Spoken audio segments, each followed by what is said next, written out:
Sorry ass DJ. Halo kakak, berhubung ini adalah kisah novel jadi kemungkinan video dan narasi tidak sama, dukung like, komen dan subscribe kakak, semoga bisa terhibur, selamat mendengarkan.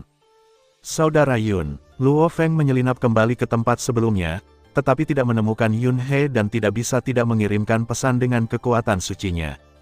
Lewat sini, di rerumputan rawa di sampingnya, awan dan sungai membawa suara. Luo Feng juga bersembunyi di rerumputan, sambil mengirimkan pesan, "Saudara Yun, mengapa kamu bersembunyi di sini? Kamu mencuri tubuh seseorang, dan para dewa sejati itu menjadi waspada, mencarimu kemana-mana. Jika aku terus tinggal di sana, akan mudah ditemukan, dan aku akan menyalahkanmu."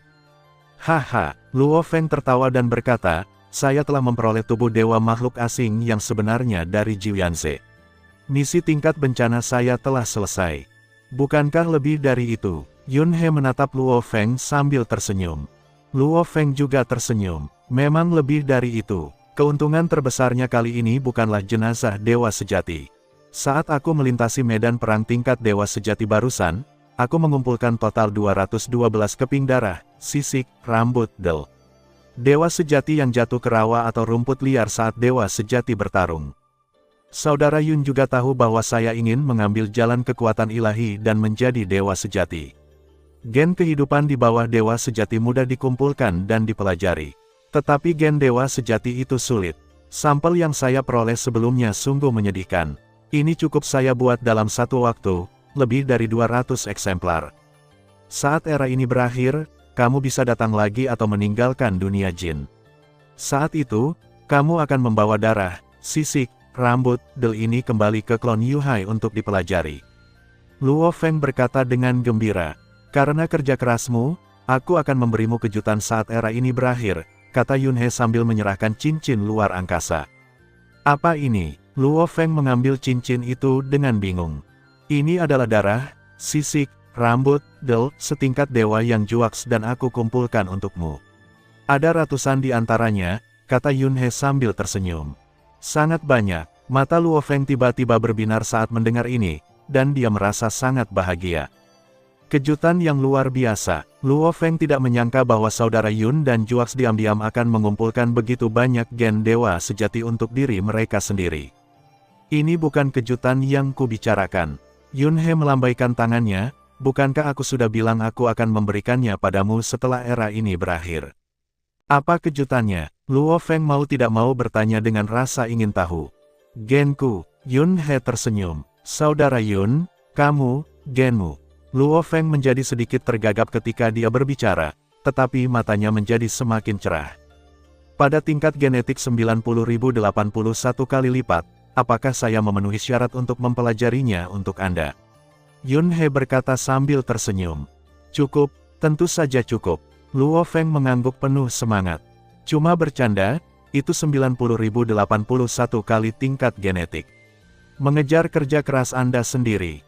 Sekarang Luo Feng tidak memikirkan tentang yang tertinggi 100.000 kali.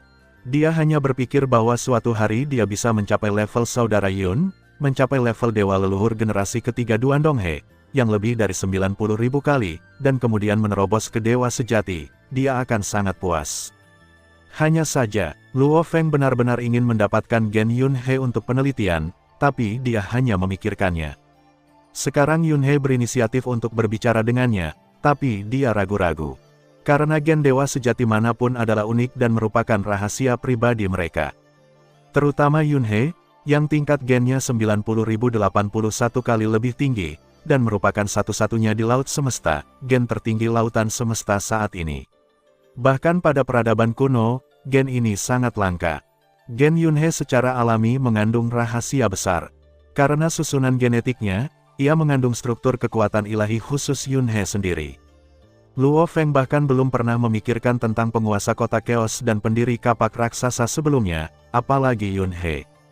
Saat dia mengumpulkan gen para dewa sejati, dia hanya mengumpulkan gen dari dewa sejati yang telah jatuh. Mengapa? Itu karena dewa sejati manapun yang hidup pasti tidak akan rela menyerahkan gennya untuk dipelajari orang lain. Kini Yun He berinisiatif memberikan gennya kepada Luo Feng untuk penelitian. "Aku percaya padamu." Yunhe berkata sambil tersenyum, terlebih lagi, tidak ada gunanya bagimu untuk menganalisis dan mempelajari gen. Kamu hanya belajar darinya. Apakah kamu masih akan mempublikasikannya, atau kamu memiliki niat buruk? Petik 2. Tentu saja tidak. Luo Feng menggelengkan kepalanya berulang kali. Tentu saja saya tidak akan melakukan hal seperti itu. Dan nyatanya, terus terang saja, dengan mempelajari gen dari dewa yang sebenarnya, kita memang bisa mengetahui struktur kekuatan ketuhanan dari dewa yang benar tersebut. Tapi itu saja. Jadi bagaimana jika kamu tahu? Gen setiap dewa sejati adalah unik dan tidak dapat ditiru. Jadi bagaimana jika kamu mengetahui rahasiaku? Bisakah kamu menggunakan ini untuk melawanku? Saudara Yun, saya berjanji, saya hanya melakukan penelitian. Saya akan menghancurkannya segera setelah penelitian selesai dan tidak akan pernah meninggalkan jejak apapun. Dan saya tidak akan membiarkan pihak ketiga mengetahui hal ini. Aku percaya padamu. Yun, dia mengangguk. Saudara Yun, terima kasih. Luo Feng sangat tersentuh. Saudara Yun bersedia mengungkapkan rahasia genetiknya dan mempelajarinya sendiri tanpa syarat. Jika tidak ada dewa sejati, bahkan makhluk paling biasa sekalipun, yang bersedia membiarkan orang lain mempelajari gennya. Ini privasi. Jika Anda ingin mengambil jalan sulit dari kekuatan ilahi, saya secara alami akan mendukung Anda. Yunhe berkata, Anda harus memperhatikan satu hal. Sebaiknya Anda tidak mempelajari gen saya di awal, tunggu sampai tingkat genetik Anda mencapai setidaknya setelah 30.000 kali, atau bahkan 60.000 kali lebih banyak, lalu pelajari milik saya. Ya, Luo Feng mengangguk. Dia mengerti maksud Yunhe. Ketika tingkat genetik Anda rendah, Anda sebenarnya tidak perlu mempelajari yang terlalu tinggi. Jika tidak maka akan menimbulkan gangguan, apalagi membicarakannya, bahkan Anda mungkin tidak dapat memahaminya. Keduanya bersembunyi di rumput, di luar medan perang tingkat dewa yang sebenarnya, dan terus mengawasi dari kejauhan. Kapak raksasa itu masih berada di tepi medan perang, diam-diam mencari lawan untuk diajak bertarung. Terkadang kapak raksasa tidak harus membunuh lawannya, berkali-kali ia memilih untuk mengalahkan lawannya. Jika lawannya lolos, ia tidak akan mengejarnya, melainkan akan terus bergerak ke sasaran berikutnya. Tujuan utama dari kapak raksasa adalah untuk mempertajam keterampilan kapaknya. Saudara Yun, apakah kamu belum siap untuk mengambil tindakan? Luo Feng bertanya. Tidak tertarik. Yunhe langsung menggelengkan kepalanya, aku tidak tertarik bertarung di level ini. Pertarungan tingkat ini, mulut Luo Feng bergerak-gerak.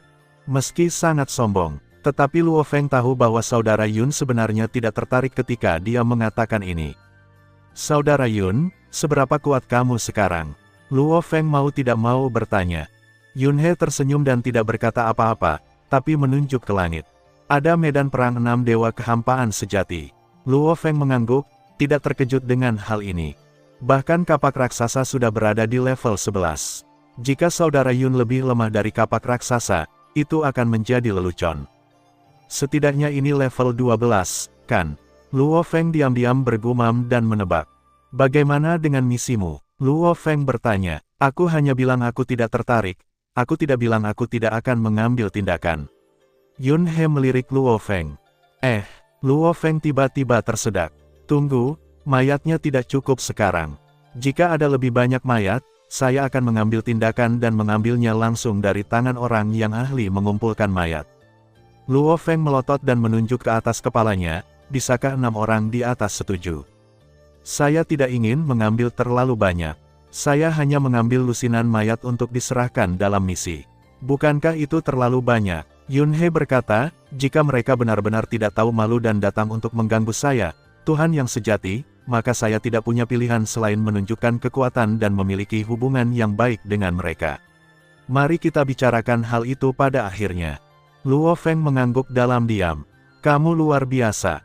Lalu kenapa aku bekerja begitu keras dan memamerkan keahlianku sebelumnya, hanya untuk merebut mayat?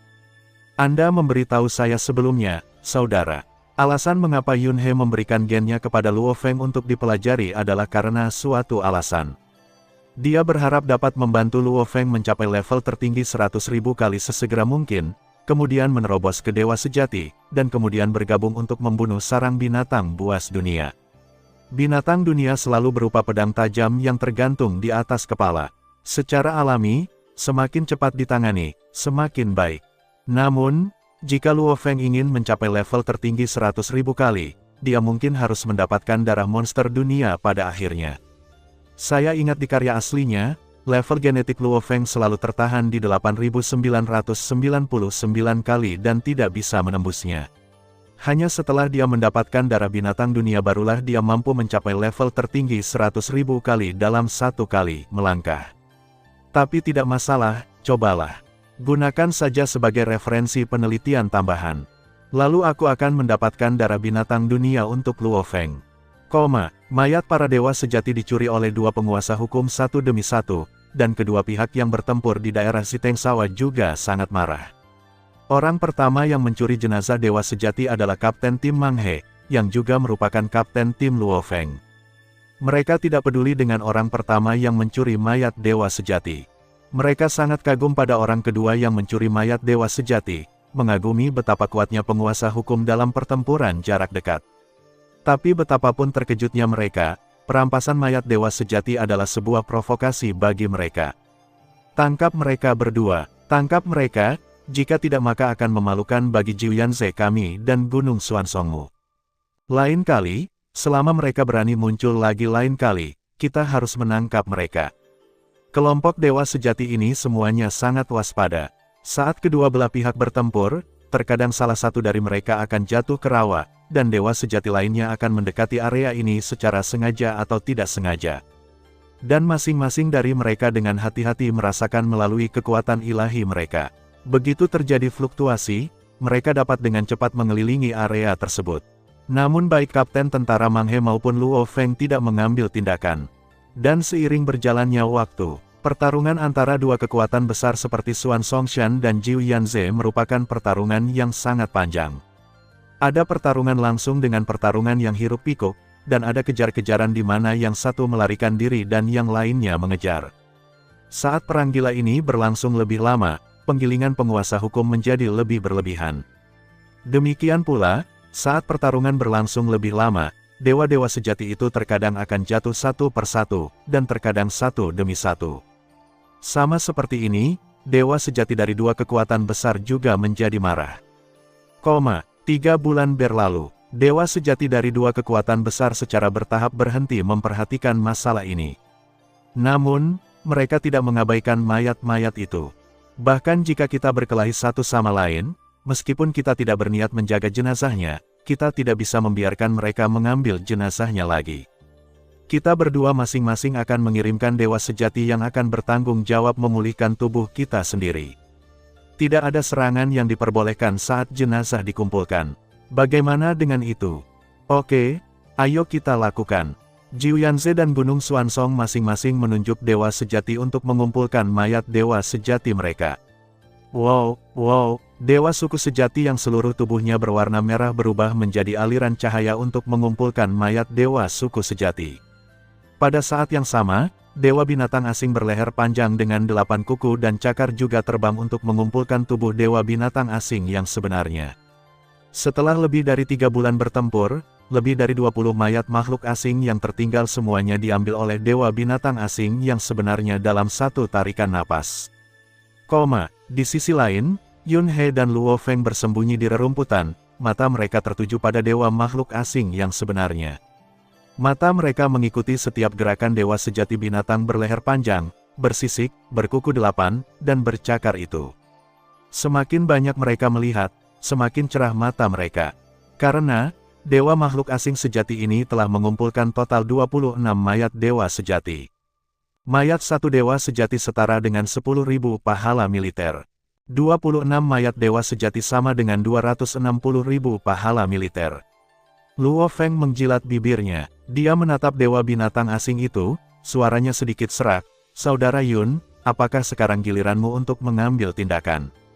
Dewa makhluk asing sejati ini diatur untuk mengumpulkan mayat justru karena ia tidak cukup kuat dan statusnya tidak cukup tinggi. Yun He menganalisanya, melihat performanya dalam jarak dekat sebelumnya, kekuatannya sangat rata-rata, dan dia bahkan tidak memiliki armor tingkat dewa yang sebenarnya. Luo Feng mengangguk dengan penuh semangat. Tidak ada perlindungan armor tingkat dewa yang sebenarnya. Kekuatannya lemah, hanya dewa sejati dengan kekuatan tingkat 8 biasa. Bahkan Luo Feng sedikit tergoda dengan hal semacam ini dan mau tidak mau ingin melakukannya sendiri. Tapi Luo Feng akhirnya menahan diri. 8 juta tahun, percepatan 10.000 kali lipat di ruang warisan perahu makam, ini adalah era 8 juta. Kerja keras 8 juta tahun.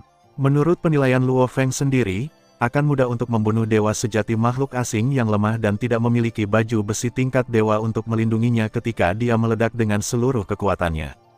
Tapi itu membutuhkan sedikit waktu, dan waktu yang sedikit ini sudah cukup bagi para dewa sejati.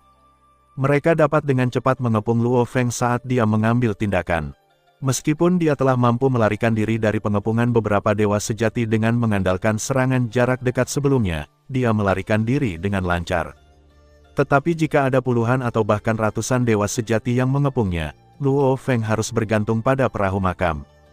Jika ada lebih banyak dewa sejati, mereka mungkin tidak dapat melarikan diri meskipun mereka bersembunyi di perahu makam.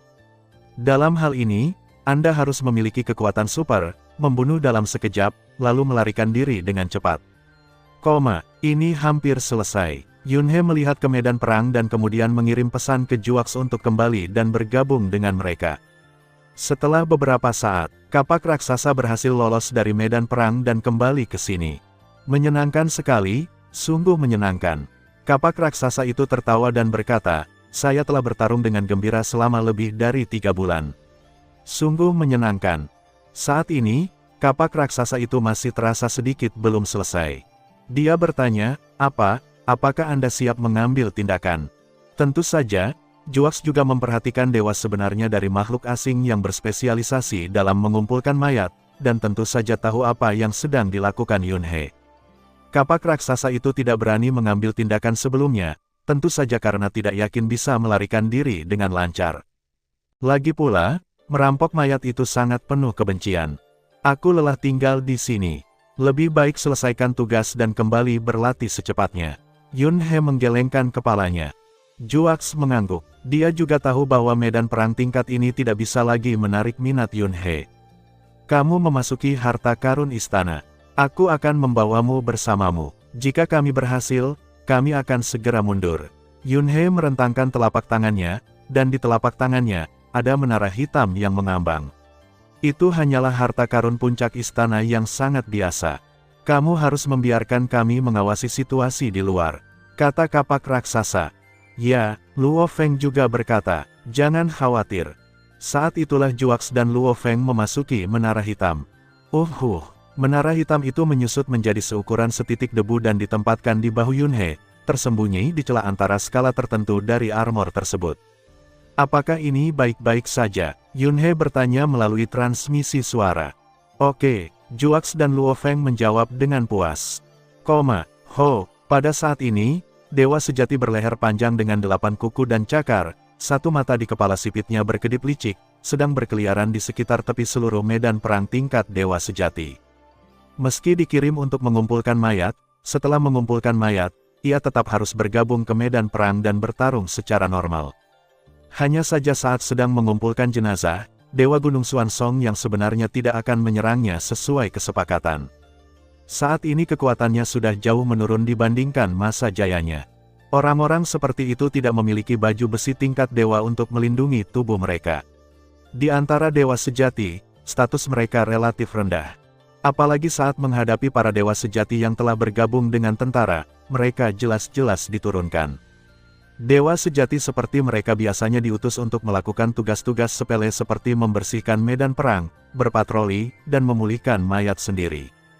Namun mereka juga paham bahwa hal ini karena kekuatan mereka sendiri tidak cukup, sehingga mereka akan mengasah diri secara gila-gilaan. Namun dalam pertarungan yang menentukan seperti ini, begitu mereka merasa kekuatan mereka turun drastis, mereka akan memilih untuk menghindar dan menghindar lagi dan lagi.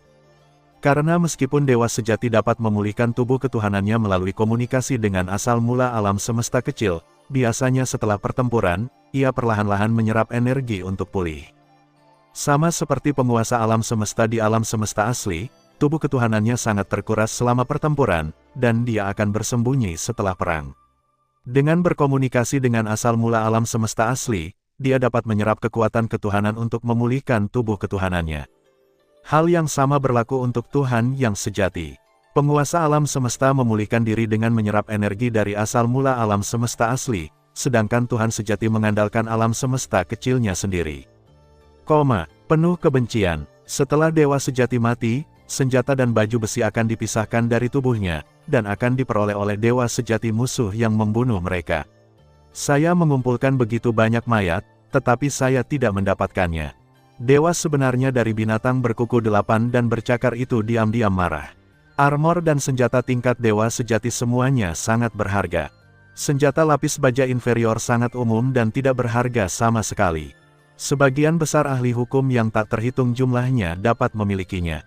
Di dunia jin, meskipun ada ratusan atau ribuan harta karun tertinggi, Anda bahkan tidak bisa berharap untuk mendapatkan satu harta karun dewa sejati. Aku harus mendapatkan baju besi tingkat dewa yang sebenarnya. Harus. Dewa sejati dari binatang berkuku 8 dan bercakar itu berkeliaran lagi dan lagi, menghindari pertempuran berulang kali, mencari peluang.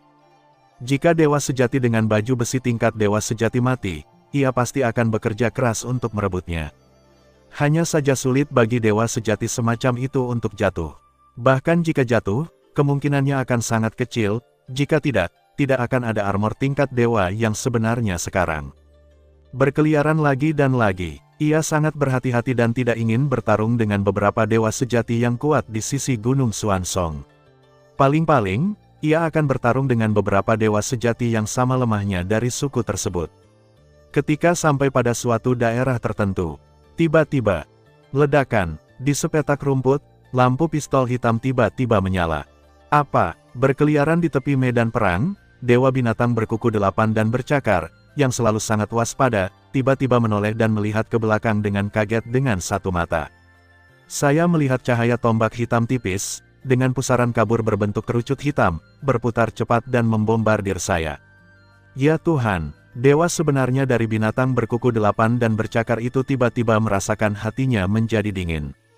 Dari pusaran cahaya tombak, sekilas ia dapat mengetahui bahwa ini adalah dewa sejati, dan itu adalah serangan mengerikan yang hanya bisa dilepaskan oleh dewa sejati tertinggi. Dewa sejati tertinggi, dari Gunung Xuansong, atau dari tentara, mengapa kamu menyerangku? Hentikan! Merayu, meskipun dewa binatang asing berkuku 8 berusaha mati-matian untuk melawan, cahaya tombak hitam itu berputar cepat dengan pusaran air yang kabur, tapi itu tidak bisa dihentikan sama sekali. Seolah-olah berada di antara ilusi dan kenyataan, datang dari dimensi lain tidak bisa dihentikan sama sekali, dan akhirnya menusuk langsung ke tubuhnya. Engah, tubuh binatang berkuku 8 dan bercakar itu bergetar tiba-tiba, lalu membeku, dan sorot mata tunggalnya perlahan-lahan padam.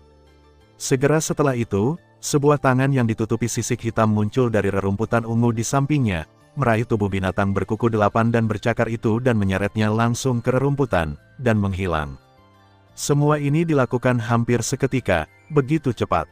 Itu sangat cepat sehingga dewa sejati yang kuat di dekatnya tidak bereaksi sama sekali, dan semuanya telah selesai. Pembunuhan instan, bajingan Hyun Songshan. Dewa sejati sebenarnya bersembunyi di rumput dan melakukan serangan diam-diam. Beberapa dewa sejati yang bertarung di medan perang di kejauhan secara alami melihat pemandangan ini terjadi di tepi medan perang. Namun, mereka benar-benar kehilangan jejak musuh bahkan sebelum mereka mengetahui siapa yang melakukannya. Tercela, kamu benar-benar menyerang yang lemah. Tiba-tiba, beberapa dewa makhluk asing Jiuyanze meraung marah dan bergegas menuju mereka. Namun, medan perang tingkat dewa yang sebenarnya sangatlah luas, dan dewa sejati binatang berkuku 8 dan bercakar telah berkeliaran di sekitar tepinya sebelumnya. Tetapi lokasi di mana Yunhe memilih untuk mengambil tindakan bahkan lebih jauh dan awalnya milik pinggiran terluar dari medan perang. Meskipun batas kecepatan di dunia jin sangat tinggi, jauh lebih tinggi daripada batas kecepatan di alam semesta asli, dibutuhkan setidaknya beberapa detik bagi dewa sejati Jiuyanze terdekat untuk sampai ke sini. Saat mereka tiba, Yunhe sudah melarikan diri. Bahkan dewa sejati suku Gunung Xuansong sedikit bingung saat melihat pemandangan ini. Kapan dewa sejati yang begitu malang muncul di sukunya? Dia adalah dewa tentara yang sebenarnya. Pasti dari tentara. Pada saat ini, para dewa sejati di sekitar Gunung Xuansong juga bereaksi. Karena di medan perang, beberapa dewa sejati humanoid yang aneh muncul secara misterius, membantu Kam Suan Songshan untuk bertarung. Atau beberapa binatang aneh dan dewa sejati muncul untuk membantu pertarungan Jiu Yanze. Misalnya kapak raksasa sebelumnya, seperti anggota Brigade pertama dan tim ketujuh tentara Long Qiao, mereka telah lama menyelinap ke medan perang. Faktanya, beberapa dewa sejati dari makhluk asing di Jiu Yanze dan dewa sejati dari suku di Gunung Xuansong sangat menyadari hal ini. Saya hanya tidak membeberkannya dan pura-pura tidak tahu. Sisi lain, ledakan. Hampir di saat yang sama saat Yun He mengambil tindakan, sosok bertubuh kurus yang ditutupi satu set baju besi berwarna merah muda juga memilih untuk meledak secara tiba-tiba dan langsung membunuh dewa sejati suku Gunung Xuansong yang bertanggung jawab mengumpulkan mayat. Kemudian, sosok kurus itu menyusut dalam sekejap, bersembunyi di rerumputan dan menghilang. Penuh kebencian, dia adalah dewa tentara yang sebenarnya. Mereka di sini untuk mencari mayatnya. Dewa sejati Gunung Xuansong dan dewa sejati dari binatang aneh Jiu Yanze melihat pemandangan ini dan masih tidak tahu apa yang sedang terjadi. Tentara bajingan sialan, tiba-tiba, semua orang menjadi marah. Segera setelah kemarahan mereka, para dewa sejati dari tentara naga Xiao yang diizinkan berkeliaran di medan perang sangat menderita, dan diserang sebagai pembalasan satu demi satu. Selama mereka dicurigai, atau dewa aneh yang sebenarnya yang tidak bisa menjawab identitas mereka ketika ditanya, mereka semua diserang. Bagaimanapun, jumlah di medan perang dewa sejati relatif kecil. Jumlah total kedua belah pihak hanya lebih dari 10.000.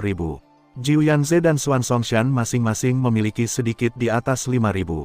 Dengan jumlah dewa sejati ini, pada dasarnya semua orang saling mengenal. Mereka juga bisa mengingat nafas satu sama lain. Jadi jika Anda benar-benar ingin mencari dengan cermat, akan mudah untuk menemukan dewa tentara sebenarnya yang tersembunyi. Berbeda dengan tim Low Lord of the Mang River Army yang hanya memiliki lebih dari 40 orang, jika mereka menyelinap ke medan perang Low Lord dan ada jutaan Low Lord yang bertarung, itu akan sangat sederhana, dan akan sangat sulit untuk dilakukan, temukan mereka. Bajingan, siapa dua bajingan yang merampas mayat itu? Saya tidak tahu siapa yang melakukan gerakan pertama, tapi yang kedua pasti Kapten Po. Sialan, aku telah menyelinap selama lebih dari 3 bulan dan berhasil membunuh 3 dewa sejati. Aku masih memiliki 7 dewa tersisa untuk menyelesaikan tugas. Melarikan diri, dewa sejati dari tentara Long Qiao mengutuk kesialan mereka di dalam hati dan memilih melarikan diri demi hidup mereka. Lebih baik segera melarikan diri sebelum banyak dewa sejati mengelilingi Anda. Kekuatan mereka sendiri tidak lemah, mereka setidaknya berada di level ke-10, tetapi jika beberapa dewa sejati di dekatnya mencegat mereka, mereka tidak akan bisa menghentikan mereka sama sekali. Dan mereka mengetahuinya, tentara mempertajam bakat, dan dewa kekosongan sejati tidak diperbolehkan ikut campur. Oleh karena itu, selama mereka bisa kabur secepatnya tanpa dikepung, mereka akan bisa kabur dengan lancar. Akibatnya, 20 atau lebih dewa sejati dari pasukan Long Xiao semuanya memilih jalan mereka sendiri untuk melarikan diri. Jumlah mereka awalnya kecil, dan mereka tersebar di seluruh medan perang dewa sejati, dan mereka tidak dapat dikepung untuk sementara waktu. Di belakang mereka, setidaknya ada lusinan orang, tim gabungan yang terdiri dari dewa sejati Jiu Yanze dan Gunung Xuansong, mengejar mereka sepanjang jalan. Jelas sekali, tindakan Yun He dan sosok kurus itu merebut mayat tersebut telah membangkitkan kemarahan dua kekuatan besar. Mengenai hal ini, anggota Long Xiao Jun sangat marah, tapi mereka tidak berkata apa-apa. Semua orang sebenarnya berpikir untuk membunuh mayat-mayat itu, tapi mereka berdua melakukannya terlalu cepat dan memilih waktunya dengan sangat baik. Jika saya tidak memanfaatkannya, saya hanya bisa menyalahkan diri sendiri karena tidak cukup cepat dan tidak memanfaatkan peluang. Suara mendesing. Yun He mengecilkan tubuh dewanya, menyembunyikannya di rumput, dan terbang dengan cepat keluar Jiu Yanze. Teleportasi tidak diperbolehkan dalam ruang lingkup kekosongan. Hanya ketika Anda berada di luar jangkauan Yin Yan Void dan di luar Jiu Yanze Anda dapat berteleportasi ke arah Anda. Di dalam menara hitam, Juax dan Luo Feng sedang memilah mayat itu dengan penuh semangat. Kapak raksasa itu sendiri sebelumnya telah memanen 3 mayat, entah dibunuh oleh kapak raksasa itu sendiri, atau dikumpulkan begitu saja saat kapak tersebut sedang diasah di medan perang.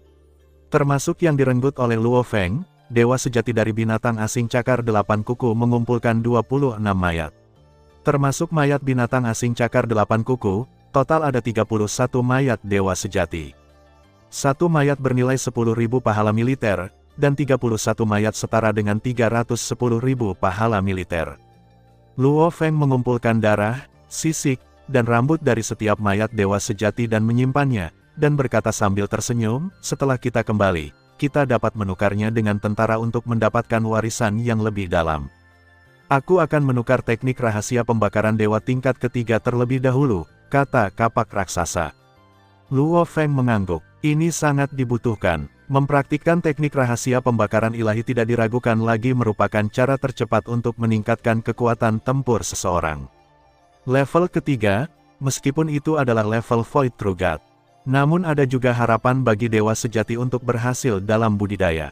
Sama seperti Luo Feng, dia hanya penguasa hukum sekarang, tetapi dia juga telah menguasai pemusnahan tingkat kedua. Jika kapak raksasa dapat dilatih menjadi teknik rahasia pembakaran kekuatan suci tingkat ketiga, itu akan menjadi kekuatan tempur puncak tingkat ke-11 yang tepat, bukan tingkat ke-11 biasa. Hundong berkontribusi paling banyak, dia mendapat 11 mayat, kamu dan aku masing-masing punya 10, kata kapak raksasa. Di saat yang sama, dia melambaikan tangannya dan menyingkirkan 10 mayat dewa sejati miliknya. Saya juga punya 10. Luo Feng tertegun dan melanjutkan, saya tidak membutuhkan begitu banyak. Dia hanya membutuhkan 1 mayat untuk menyelesaikan misinya, dan mayat tambahan secara alami dapat ditukar dengan jasa militer. Itu saja, kapak raksasa itu melambaikan tangannya untuk menghentikan kata-kata Luo Feng, sebagai ras manusia, hanya kita bertiga di dunia jin. Tentu saja, kita harus memanfaatkan setiap kesempatan untuk meningkatkan kekuatan kita secepat mungkin. Ada manfaatnya, jadi tentu semua orang akan membaginya secara merata. Luo Feng, kamu yang paling lemah. Tumbuh dengan cepat adalah hal yang perlu kamu lakukan sekarang. Ya, Luo Feng mengangguk, tidak lagi sombong, dan langsung melambaikan tangannya untuk menyingkirkan 10 mayat itu. Saat ini, suara Yun He masuk. Kalian berdua, kita mungkin mendapat masalah. Masalah? Luo Feng tertegun sejenak dan melihat ke dunia luar. Dunia luar. Yun He terbang dengan cepat dan berhasil sampai di tepi Jiuyanze, yang merupakan area tepi yang diselimuti kehampaan Yinian. Di depan, penghalang kosong yang samar-samar menghalangi bagian depan. Penghalang kosong inilah yang sepenuhnya mengisolasi seluruh Jiuyanze dari dunia luar. Dan itu bukan hanya satu penghalang kosong, tapi 2.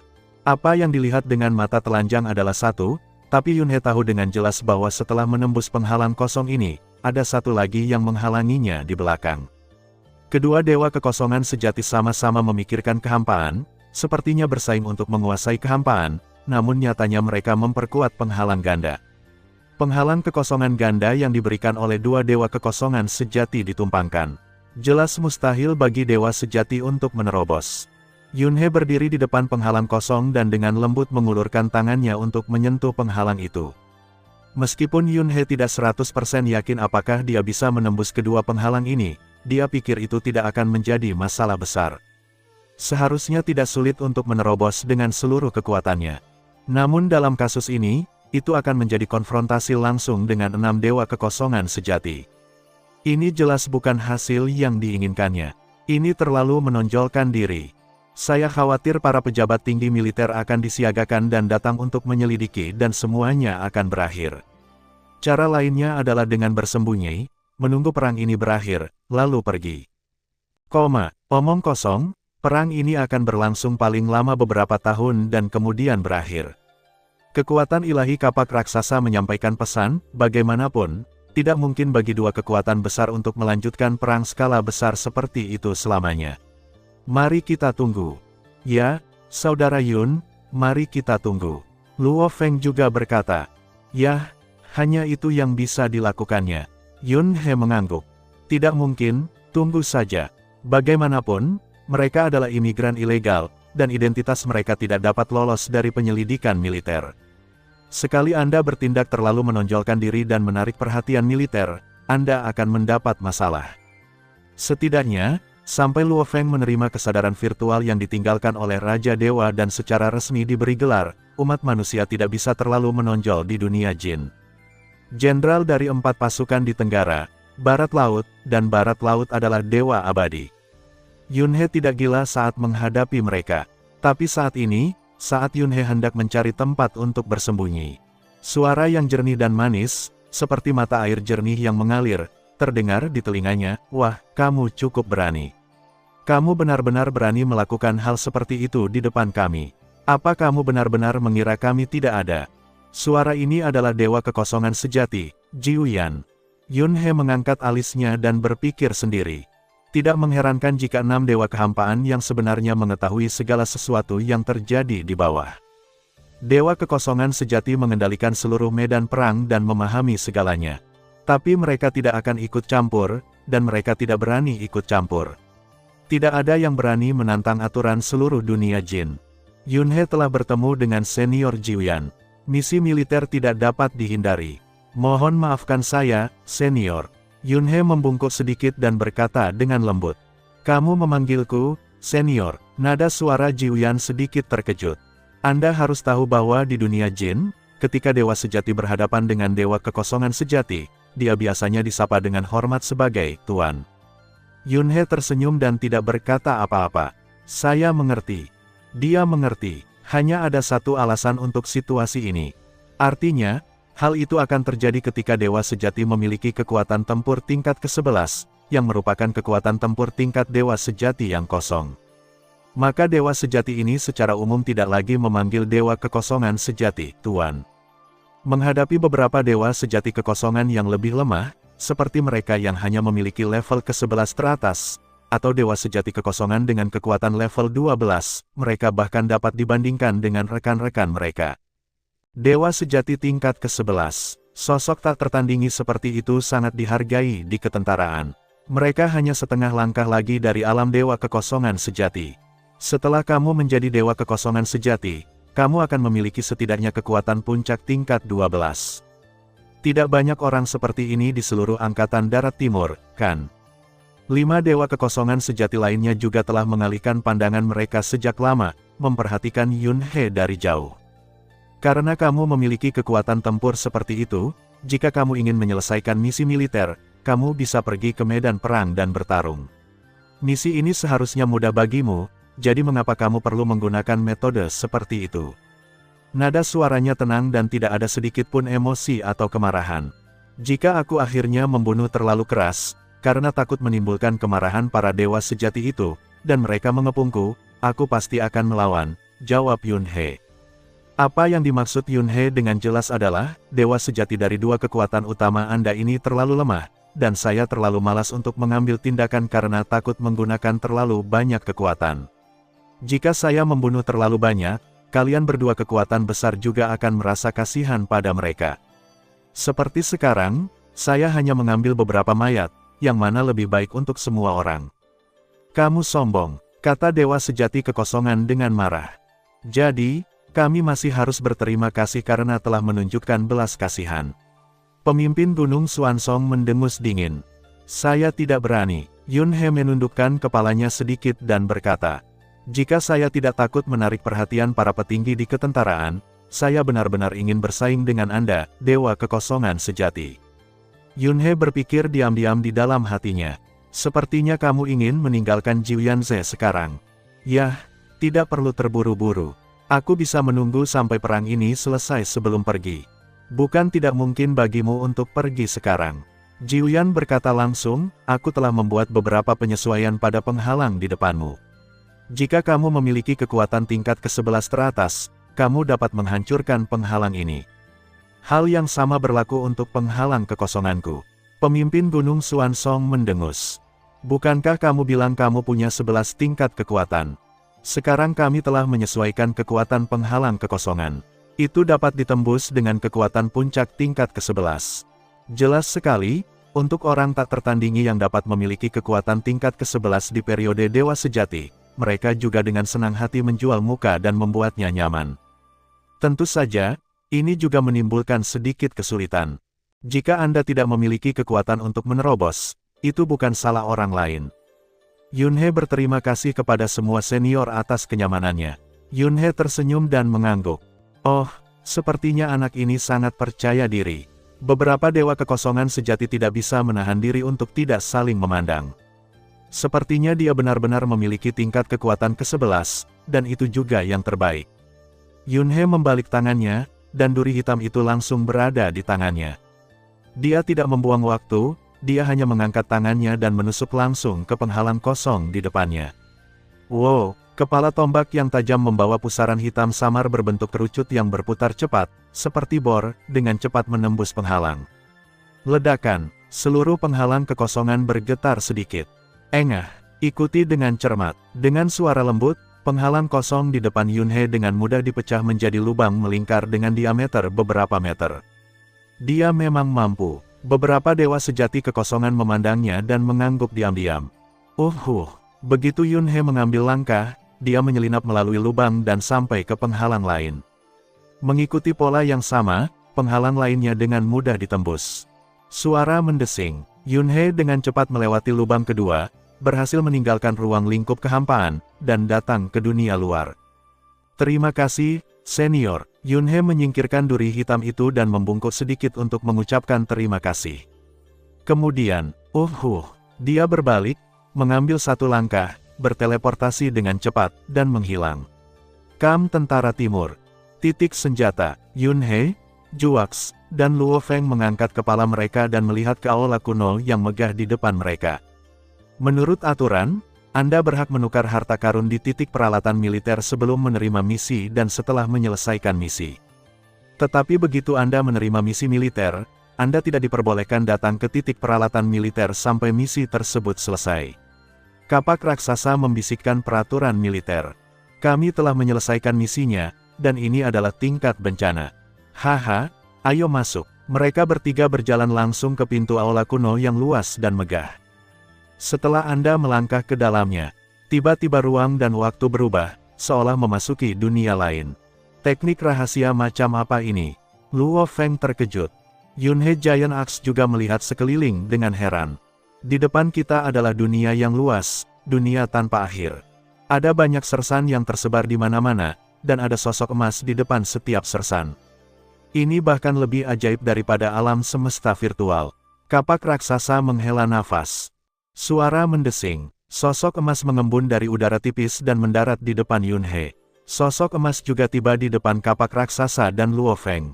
Mereka bertiga memperhatikan dengan cermat sosok emas di depan mereka, tetapi tidak dapat melihat wajah mereka dengan jelas sama sekali. Sersan Long Xiaojun, misi Anda belum selesai, jadi Anda tidak diperbolehkan datang ke titik persenjataan untuk menukar barang apapun. Misiku telah selesai. Yunhe tersenyum dan melambaikan tangannya. Peng, tiba-tiba, 11 mayat raksasa dan agung dari dewa binatang aneh yang sebenarnya muncul di samping mereka. Masing-masing adalah mayat besar yang panjangnya ratusan ribu kilometer. Peng, di sisi lain, Luo Feng dan kapak raksasa juga melambaikan tangan mereka dan membuang 10 mayat makhluk asing dan dewa sejati. 31 mayat besar makhluk asing dan dewa sejati tiba-tiba muncul, menempati area yang luas, dan bahkan membuat takut tentara lain di kejauhan. Mata dari sosok emas memancarkan cahaya keemasan, menutupi 11 mayat dewa binatang asing yang sebenarnya di depan Yunhe, dan kemudian mengangguk sedikit ke Yunhe, dia memang dewa Jiu Yanze yang sebenarnya.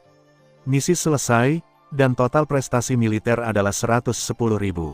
Yunhe mengangkat alisnya ketika mendengar ini. Satu penyelidikan dapat memastikan bahwa itu milik Jiu Yanze. Tampaknya kendali tentara atas seluruh dunia Jin sangat kuat. Katakan apa yang kamu inginkan. Sosok emas memandang Yunhe, kamu dapat menggunakan 110.000 pahala militer ini untuk menukar senjata, harta, mesin, warisan, semua yang ada dalam daftar.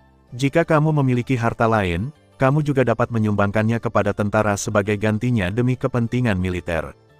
Ini daftarnya. Begitu sosok emas itu selesai berbicara, tirai tipis besar tiba-tiba muncul di depan Yunhe. Pada saat yang sama, tidak jauh dari sana, setelah kapak raksasa dan Luo Feng berkomunikasi dengan cahaya dan bayangan keemasan, tirai cahaya besar muncul di depan mereka.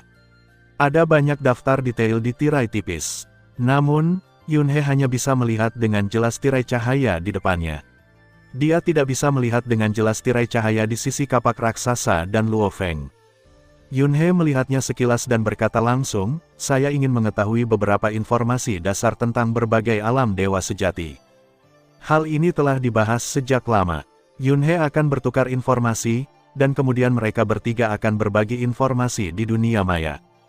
Pesan dasar, sosok emas berkata, hanya ada 3 informasi yang menjelaskan informasi dasar.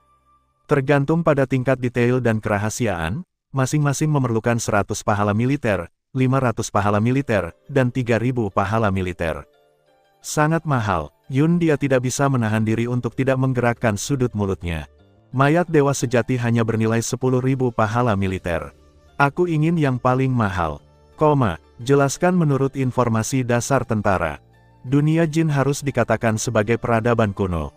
Menurut kekuatannya, ia dapat dibagi menjadi abadi dan di bawah, abadi, penguasa hukum, dewa sejati, dewa kekosongan sejati, dan dewa sejati abadi. Saat makhluk di dunia jin baru saja lahir, mereka berada di bawah keabadian. Umumnya, ketika seseorang mencapai usia dewasa, ia menjadi abadi. Beberapa orang jenius bisa menjadi abadi dalam beberapa tahun setelah kelahiran mereka. Abadi, penguasa hukum, semuanya adalah makhluk ilahi. Energi dan tanda kehidupan mereka menyatu menjadi satu. Hilangnya kekuatan ilahi berarti hilangnya tanda kehidupan. Ada kehidupan yang mempunyai jiwa, dan ada pula kehidupan yang tidak mempunyai jiwa, tetapi mereka semua mempunyai tanda kehidupan.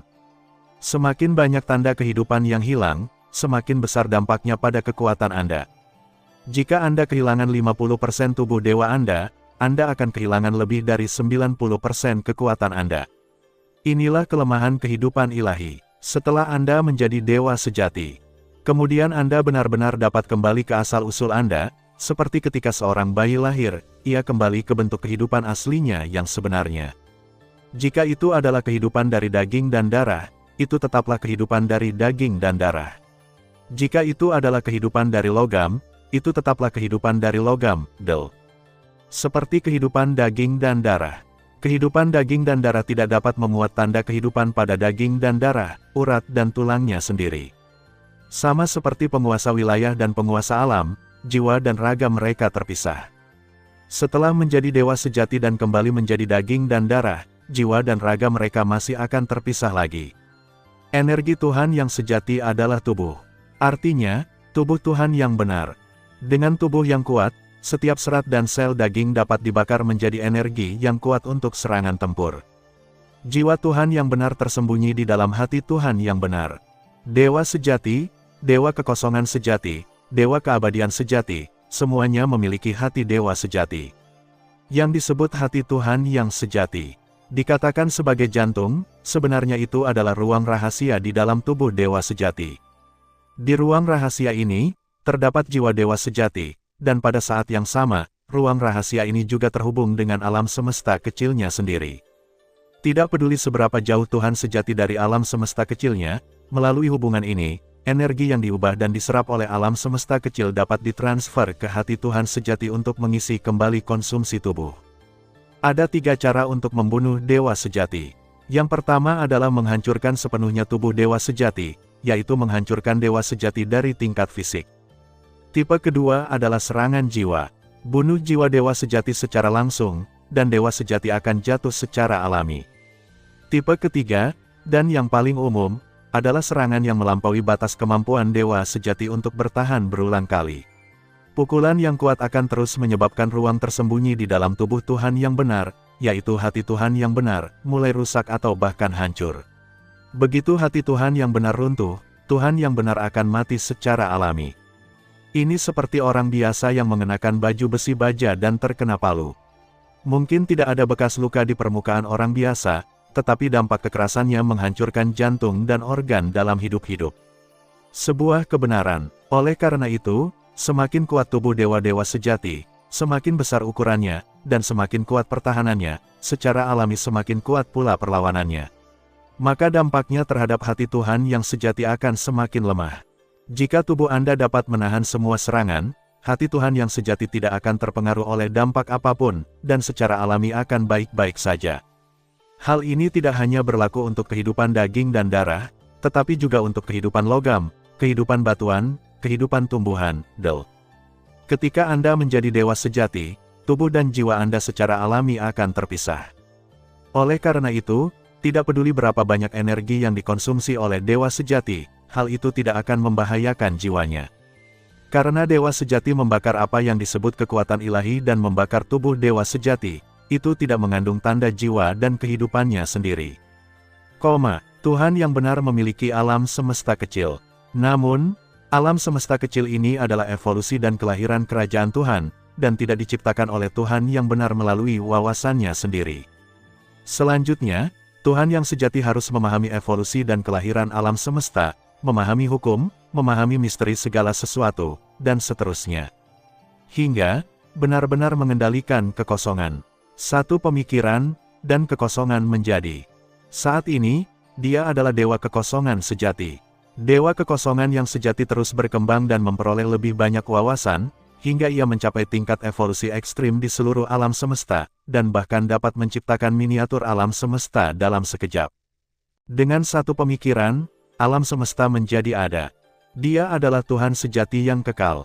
Miniatur alam semesta yang diciptakan oleh dewa sejati yang abadi dalam sekejap adalah murni karena energi yang tidak mencukupi dan tidak dapat menciptakan alam semesta yang terlalu besar.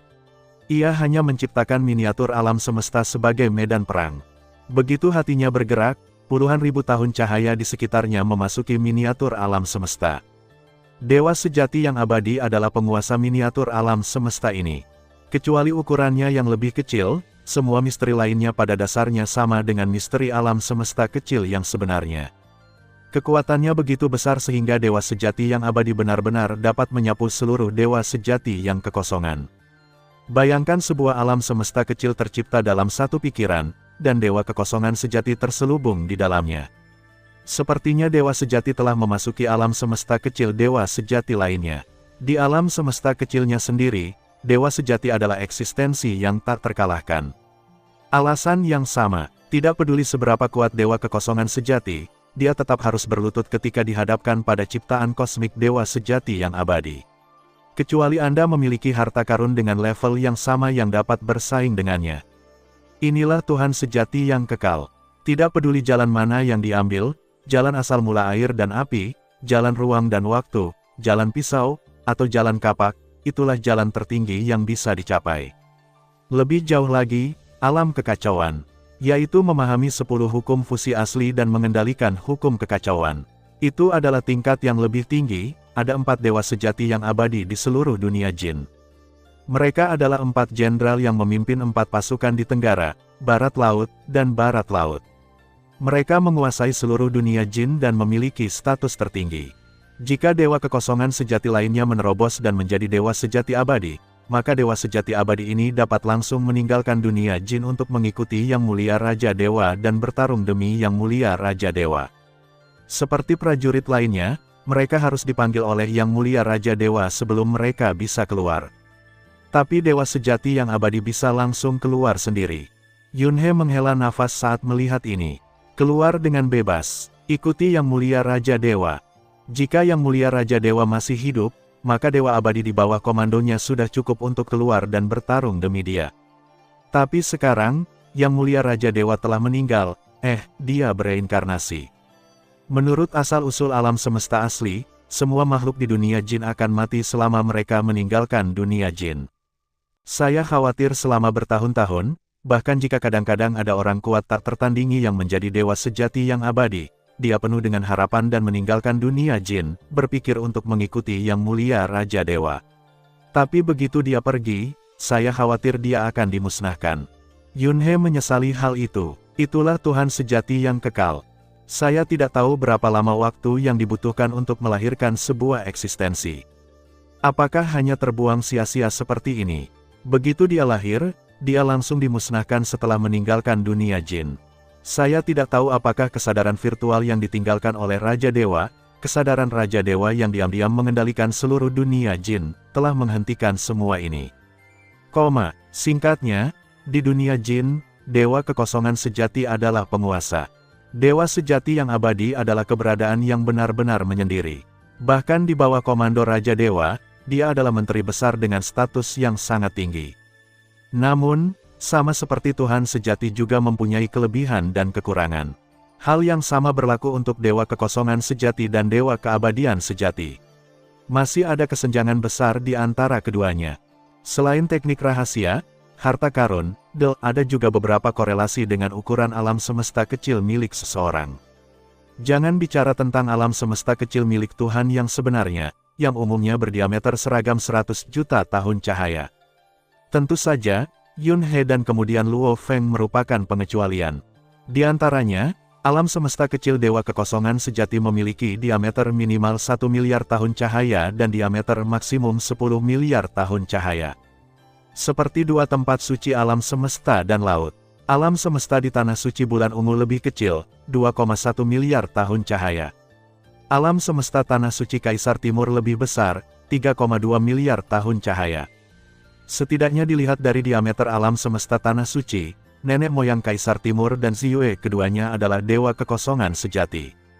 Jangan bicara tentang kekuatan sebenarnya dari kedua nenek moyang ini. Melihat diameter alam semesta kecil mereka hanyalah benda yang relatif biasa. Alam semesta kecil adalah fondasinya.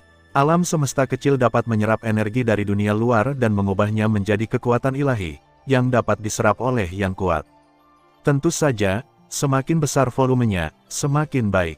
Semakin besar volumenya, semakin cepat ia menyerap dan mengubah energi. Sampai batas tertentu, hal ini juga mempengaruhi kinerja kekuatan seseorang. Semakin besar alam semesta mini Anda, semakin baik fondasinya, dan semakin cepat ia menyerap dan mengubah energi. Dalam pertempuran, selain teknik rahasia, harta karun, ukuran tubuh dewa dan kecepatan pemulihan juga ditentukan. Misalnya, setiap orang berada pada tingkat kekuatan tempur ke-13 teratas, dan setiap orang memiliki tingkat teknik rahasia, dan harta karun yang sama. Tetapi tubuh dewa pihak lain lebih besar dan pulih lebih cepat, sehingga secara alami memiliki keuntungan. Terus terang, ketika kekuatan dan kondisi setiap orang serupa, satu-satunya hal adalah bersaing untuk mendapatkan konsumsi dan siapa yang dapat menolak lebih baik. Tubuhku besar, kecepatan pemulihanku cepat, dan aku bisa membuatmu lelah sampai mati meski aku kelelahan. Ada banyak faktor yang mempengaruhi kekuatan. Ranah hukum rahasia tidak bersifat mutlak. Penguasa hukum menjadi dewa sejati, dan pesan-pesan yang dicatat oleh peradaban Jin sangat mirip dengan pesan-pesan peradaban Duandonghe.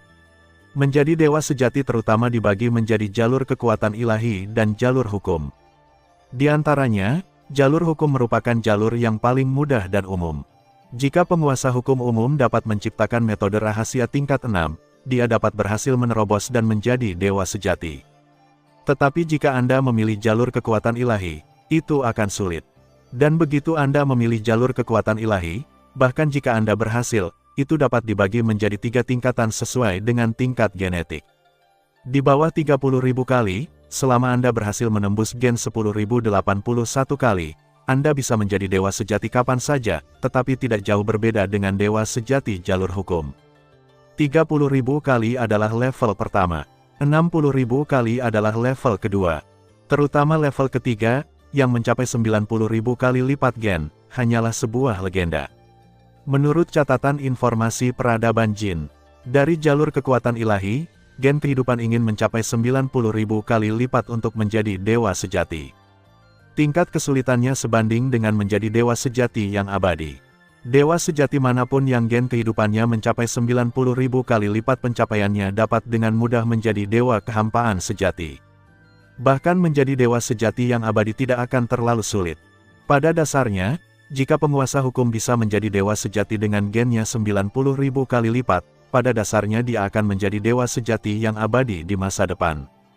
Terlebih lagi, begitu makhluk tersebut menjadi dewa sejati yang abadi, ia umumnya akan menjadi makhluk tertinggi di antara dewa sejati yang abadi. Oleh karena itu, jalan ilahi itu sulit. Tingkat ketiga dari rute kekuatan ilahi, dengan gen 90.000 kali lipat, adalah yang paling sulit. Dan setelah 90.000 kali, misalnya 100.000 kali tertinggi, tidak ada pesan yang terekam. 90.000 kali adalah yang terakhir. Makhluk seperti itu dapat diberi gelar peradaban Jin, yang disebut penyegelan. Artinya, orang yang kuat adalah orang yang luar biasa unggulnya. Ketika dia unggul hingga ekstrim, dia memenuhi syarat untuk diberi gelar Jin. Ini adalah suatu kehormatan tertinggi. Setiap orang berkuasa yang dianugerahi gelar memiliki status super tinggi. Di dunia Jin, status orang-orang kuat yang dianugerahkan adalah yang kedua setelah 4 jenderal, dan lebih unggul dari semua dewa kekosongan sejati. Tambahkan karakter Jin, Yunhe terkejut saat melihat ini. Apakah ada operasi seperti itu? Bukankah Luo Feng akan disegel di masa depan? Bisakah saya melakukannya juga? Yunhe Lian terus menonton. Syarat untuk disegel sangat ketat. Tentu saja, jika Anda menjadi dewa sejati abadi tertinggi, Anda akan segera disegel. Adapun dewa kekosongan sejati, hanya ada satu dari sejuta orang yang ingin disucikan. Adapun Tuhan yang benar, di seluruh dunia Jin, tidak ada dewa sejati yang dikanonisasi sejak lama. Jika dewa sejati ingin dinobatkan, syarat apa yang harus dipenuhi? Yunhe melihat sosok emas di depannya dan bertanya. Sersan Long Xiaojun, Anda adalah dewa sejati. Sosok emas itu berkata dengan dingin, hanya ada satu cara untuk mendapatkan segel. Yunhe Lian mendengarkan dengan seksama. Itu saja.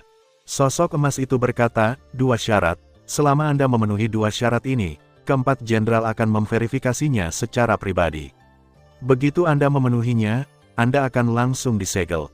Pertama, Anda mengambil jalur kekuatan ilahi, dan tingkat gen kehidupan harus mencapai 90.000 kali lipat. Jika Anda memenuhi kondisi ini, Anda akan disegel oleh 4 jenderal setelah pemeriksaan bersama. Kedua, gem dasar badak berjumlah 10.081 gem. Selama kamu bisa menyelesaikan 10.081 gem sekaligus, kamu juga akan memenuhi persyaratan penyegelan. Selama kamu memenuhi salah satu dari 2 poin ini, kamu akan segera disegel dan memiliki banyak keistimewaan. Dan statusnya lebih tinggi dari orang kuat biasa, dan bisa setara dengan status 4 jenderal besar. Sosok emas itu berkata dengan dingin. Yunhe mendengar ini dan menyentuh dagunya, memikirkan dalam benaknya apakah dia harus mempertimbangkan untuk disegel. Untungnya, dia memenuhi persyaratan pertama. Dia adalah dewa sejati yang telah mencapai tingkat genetik 90.081 kali.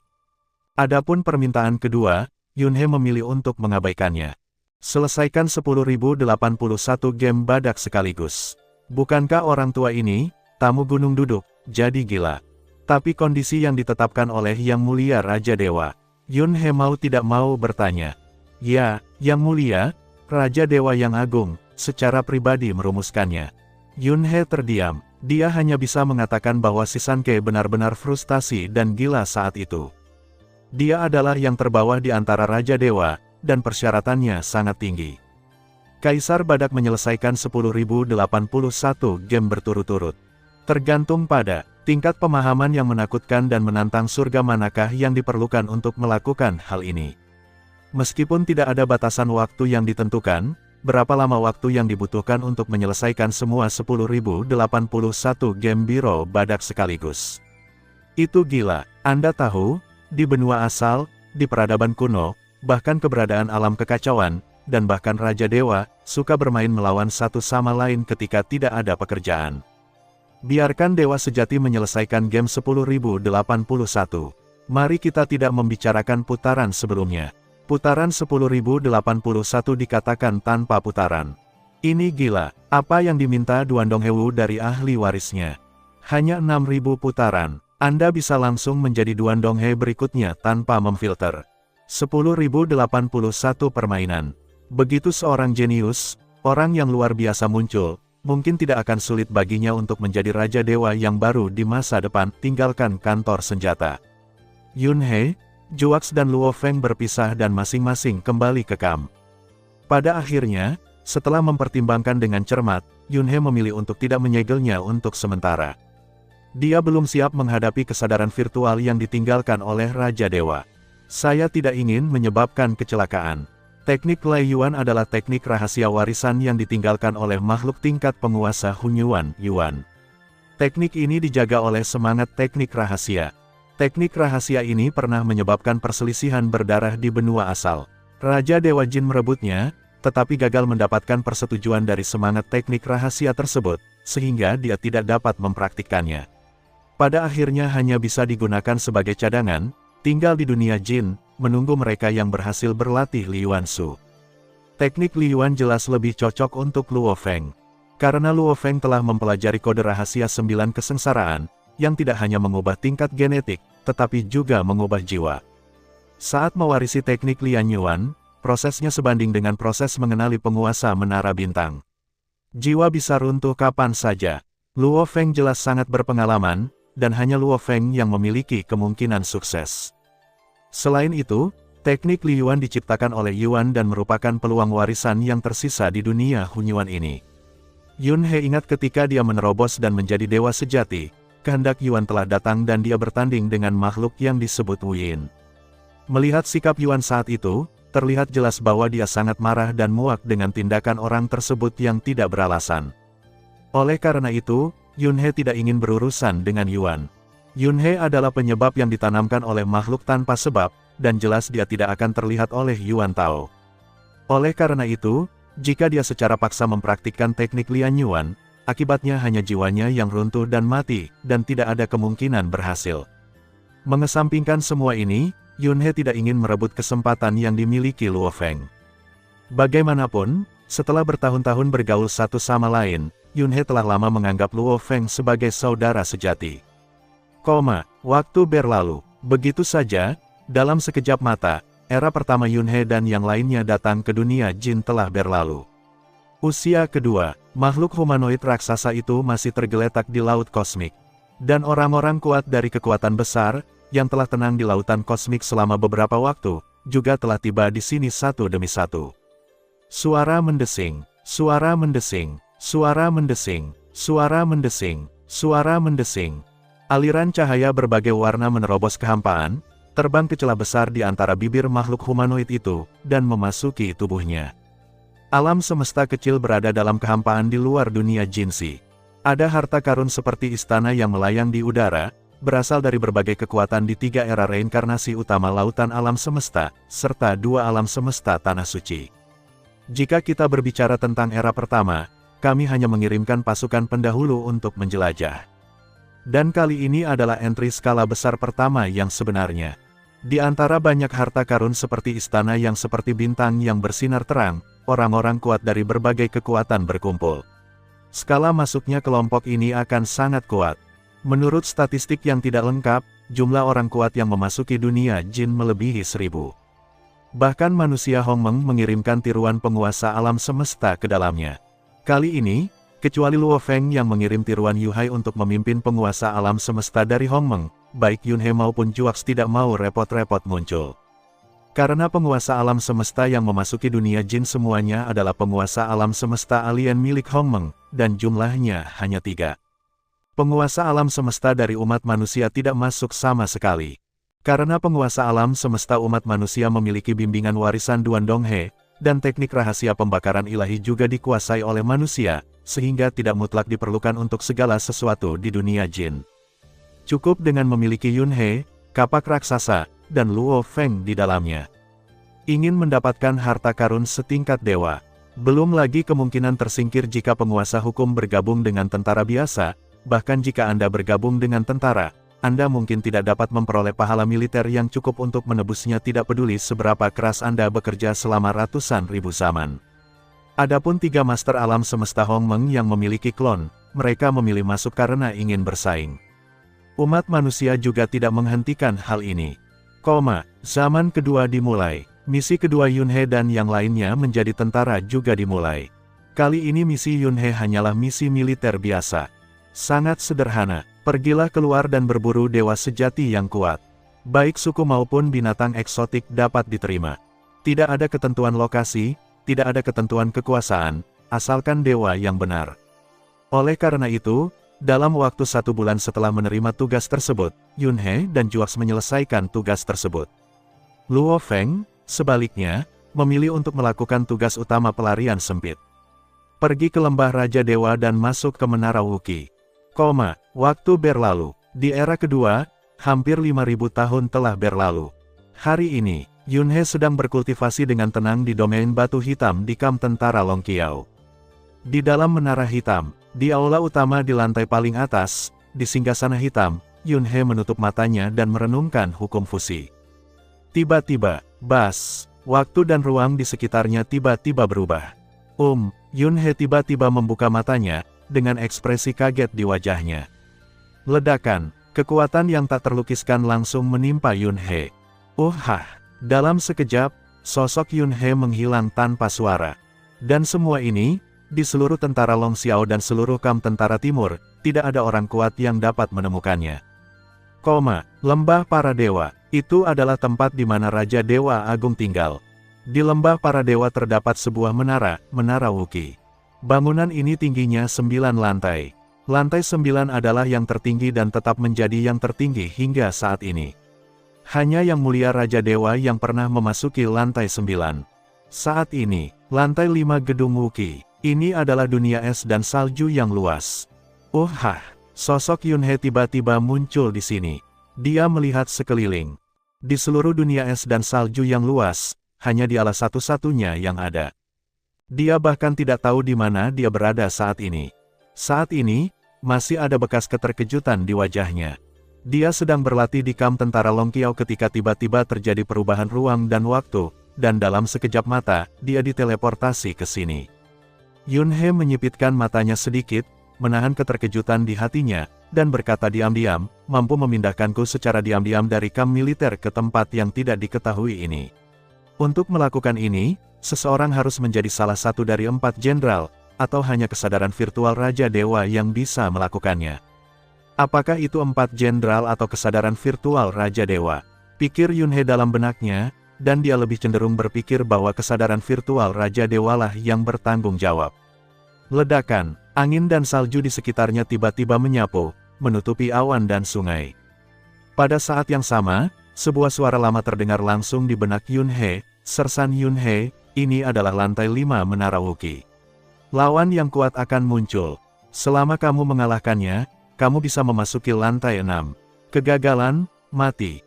Mata Yun He membelalak. Wuki Lou, lantai 5. Saya ingat dengan jelas bahwa dalam karya aslinya, di lantai 5 Menara Wuki, kegagalan hanya akan mengakibatkan diteleportasi, yang berarti kegagalan untuk membobol gedung. Mengapa saya gagal tetapi mati? Selain itu, saya tidak berpartisipasi dalam tugas pelarangan akun. Dalam karya aslinya, bukankah hanya penguasa hukum yang dapat berpartisipasi dalam misi pemblokiran judul untuk membobol Menara Wuki? Saya adalah Tuhan yang sejati. Bahkan jika Anda memaksa saya untuk berpartisipasi, apakah ada risiko kematian jika saya gagal? Apa yang dilakukan kesadaran virtual Raja Dewa? Bukankah Luo Feng sedang membobol sebuah gedung sekarang? Saya kira kita akan mencapai lantai 9, kan? Mengapa kamu dengan paksa menarikku ke sini alih-alih memperhatikan Luo Feng? Dalam benak Yun He, 10.000 kuda lumpur rumput sedang berlari lewat saat ini. Yun He tiba-tiba mengecilkan pupilnya sedikit dan melihat ke kejauhan. Di sana, di tengah angin dan salju di kejauhan, sesosok tubuh berjalan samar-samar. Mengenakan jubah hitam, dia berjalan mendekat, tampak lambat, tapi mendekat dengan cepat. Ini adalah pria dengan wajah tampan, senyuman, telinga agak lancip, dan mengenakan jubah hitam biasa.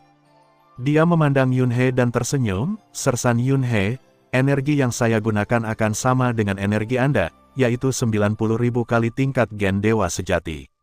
Senjata apa yang Anda gunakan?"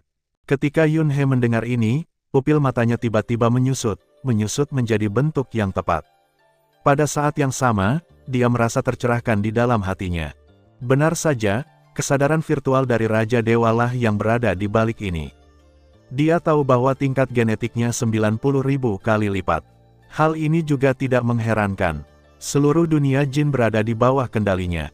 Saya khawatir kesadaran virtual menemukannya saat mereka memasuki dunia jin. Adapun tingkat genetik Yun He yang 90.000 kali lipat, secara alami mudah untuk dideteksi dan dianalisis dengan bantuan visi Raja Dewa dan kekuatan asal mula dunia jin. Di lantai 4 gedung Kiewuki terdapat berbagai peta gen kehidupan.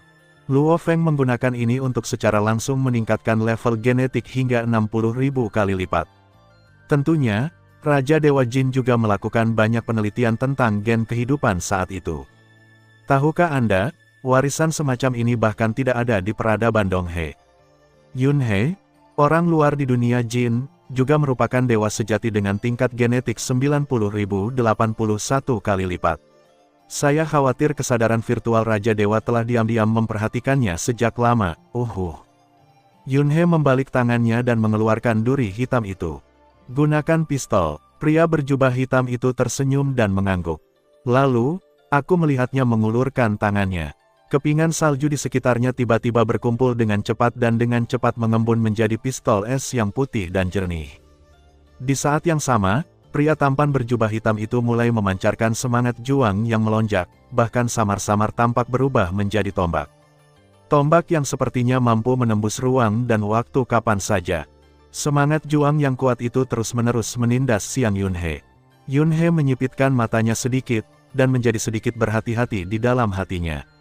Dia menatap lawannya dengan cermat, dan semangat juang yang kuat muncul darinya pada saat yang sama, tidak kurang dari lawannya. Tidak ada gunanya berpikir terlalu banyak saat ini, jadi bertarunglah saja. Kalahkan dia. Yunhe tidak ingin mati di sini dalam keadaan linglung. Saya kira ini juga merupakan ujian bagi diri saya sendiri melalui kesadaran virtual Raja Dewa. Dia tahu bahwa Yunhe sangat kuat, jadi dia melewatkan level sebelumnya dan langsung memindahkan Yunhe ke lantai 5.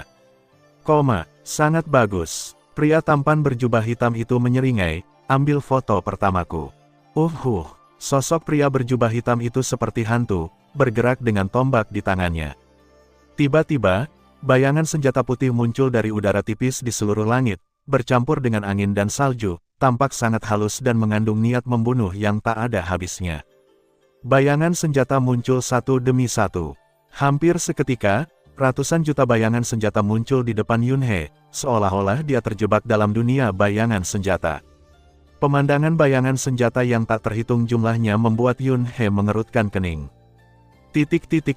Itu saja, ilusi belaka. Kehendak Yunhe bersenandung di benaknya, dan semua kekecewaan tiba-tiba menghilang. Saat ini, bayangan tombak telah menembus mata Yunhe. Yunhe mengangkat tangannya dengan santai, dan ujung tombak tajam bergerigi hitam bertabrakan dengan kepala tombak bayangan senjata. Menggigit, saat dua lampu tombak, satu hitam dan satu putih, bertabrakan satu sama lain, pria berjubah hitam itu terkejut dan terbang dengan cepat. Tembakan kedua, pria berjubah hitam itu berlari kembali dengan kecepatan yang lebih cepat, seolah-olah dia gila, momentumnya melonjak ke langit, dan itu seperti nyala api yang membara, tombaknya sangat mencengangkan, dan dia menusuk langsung dengan kekuatan yang tak ada habisnya. Satu tusukan seolah menembus seluruh alam semesta. Mundur, Yunhe masih mengangkat tangannya dengan santai, dan ujung pistol bergerigi hitam keluar dengan pusaran hitam yang berputar samar, seperti bor hitam. Ledakan, ledakan, ledakan, dampak yang kuat menyebabkan gelombang udara melingkar menyebar, membuat ruang dan waktu di sekitarnya tampak terdistorsi secara samar-samar. Pria berjubah hitam itu terlempar ke belakang lagi. Yunhe, bagaimanapun, tidak mengejarnya, tetapi berdiri di sana, sedikit mengernyit dan melihat ke arah pihak lain. Apa yang sedang kamu lakukan? Keterampilan menembak pria berjubah hitam. Terlalu lemah. Ya, itu terlalu lemah. Yunhe, yang sangat lemah sehingga dia berhati-hati, merasa seperti dia meninju kapas dengan seluruh kekuatannya. Merasa tidak enak seluruhnya. Saya pikir ini akan menjadi pertarungan hidup dan mati, tapi sekarang hanya bermain-main. Namun, Yunhe tidak terburu-buru untuk meledak. Dia ingin melihat apa yang sedang dilakukan pihak lain. Tembakan ketiga, pria berjubah hitam itu meraung dan menyerang lagi, tombak di tangannya masih menusuk lurus. Ledakan, terguncang kembali, tembakan keempat, tembakan ke-9, tembakan ke-29, tembakan ke-88, tembakan ke-121, pria berjubah hitam ini seperti orang gila, menyerang berulang kali, dipukul mundur berulang kali, dan diserang berulang kali. Lambat laun, Yunhe akhirnya menyadari sesuatu. Pria berjubah hitam ini menggunakan keahlian menembak yang sangat berbeda setiap kali dia menyerang. Setiap tembakan mempunyai teknik menembak yang berbeda-beda. Yunhe menyadari hal ini dari tembakan ke-9. Suasana hatinya juga berubah dari bingung dengan situasi di awal menjadi merasa senang dan bersemangat sekarang. Mau tak mau dia mengambil inisiatif untuk menurunkan kekuatan keahlian menembaknya dan mengontrol levelnya ke level yang sama dengan pria berjubah hitam untuk bertarung dengannya. Sekarang, ketika pria berjubah hitam telah menggunakan lebih dari 100 tembakan, Yun He sangat terkejut. Tanpa diduga, Yun He terkejut di dalam hatinya. Di mana tes kematian di lantai 5 ini? Ini hanyalah hadiah yang sangat besar. Teknik tombak yang digunakan oleh pria berjubah hitam di depannya pada dasarnya adalah membimbing Yun He melalui cara bertarung satu sama lain. Ujung tombak yang digunakannya dapat dibagi menjadi 10 hukum dasar asli, logam, kayu, air, api, tanah, angin, guntur dan kilat, cahaya, serta ruang dan waktu. Hukum kekacauan bersifat misterius dan tidak dapat diprediksi. Jalan ke depan bagi Tuhan sejati sebenarnya adalah mengejar hukum utama kekacauan. Namun yang paling mendasar dari semuanya adalah 10 hukum dasar ini. Terlepas dari hukum fusi, apakah itu evolusi alam semesta asli atau evolusi alam semesta kecil, 10 hukum dasar paling sederhana ini adalah fondasinya. Namun untuk dasar-dasarnya, penggunaan Yun He sebelumnya masih sangat sederhana. Ia memang telah memahami 10 hukum asli, dan bahkan sudah mulai mempelajari 10 hukum fusi, namun penerapannya sangat sederhana. Namun keahlian menembak pria tampan berjubah hitam di depannya dengan jelas memberitahu Yun He apa arti profesionalisme. Hanya untuk satu hukum tingkat rendah yang disebut hukum emas, dia telah menunjukkan total 18 jenis keahlian menembak. Dan konsepsi artistik setiap bidikan berbeda-beda. Bisa dibayangkan penerapan hukum emasnya telah mencapai tingkat yang luar biasa. Hal yang sama juga berlaku untuk hukum-hukum lainnya, apakah itu 8 hukum yang lebih rendah atau 2 hukum yang lebih tinggi yaitu ruang dan waktu. Dengan menggunakan satu hukum, di bawah penggunaan pria berjubah hitam, setiap teknik tombak sebenarnya dapat mencapai kekuatan puncak tingkat ke-6, atau bahkan tingkat ke-6. Ini sungguh tidak terbayangkan di lautan alam semesta. Ini sungguh hal yang luar biasa. Dia hampir ketakutan setengah mati. Apa yang sedang terjadi? Bukankah itu berarti bahwa makhluk abadi biasa, dengan menggunakan satu hukum tingkat rendah, dapat menciptakan metode rahasia tingkat 6, atau bahkan tingkat 6? Apakah kamu bercanda? Bisakah satu hukum dasar tingkat rendah menciptakan metode rahasia yang menantang surga? Bisakah Anda menjadi dewa sejati di dunia nyata? Namun, itulah adanya. Itu tepat di depannya, jadi Yun He tidak bisa tidak mempercayainya. Dengan melawan pria berjubah hitam ini, penerapan dan pemahaman Yun He tentang 10 hukum dasar asal-usul telah meroket. Pertarungan ini lebih efektif daripada persepsinya sendiri tentang zaman yang tak terhitung jumlahnya.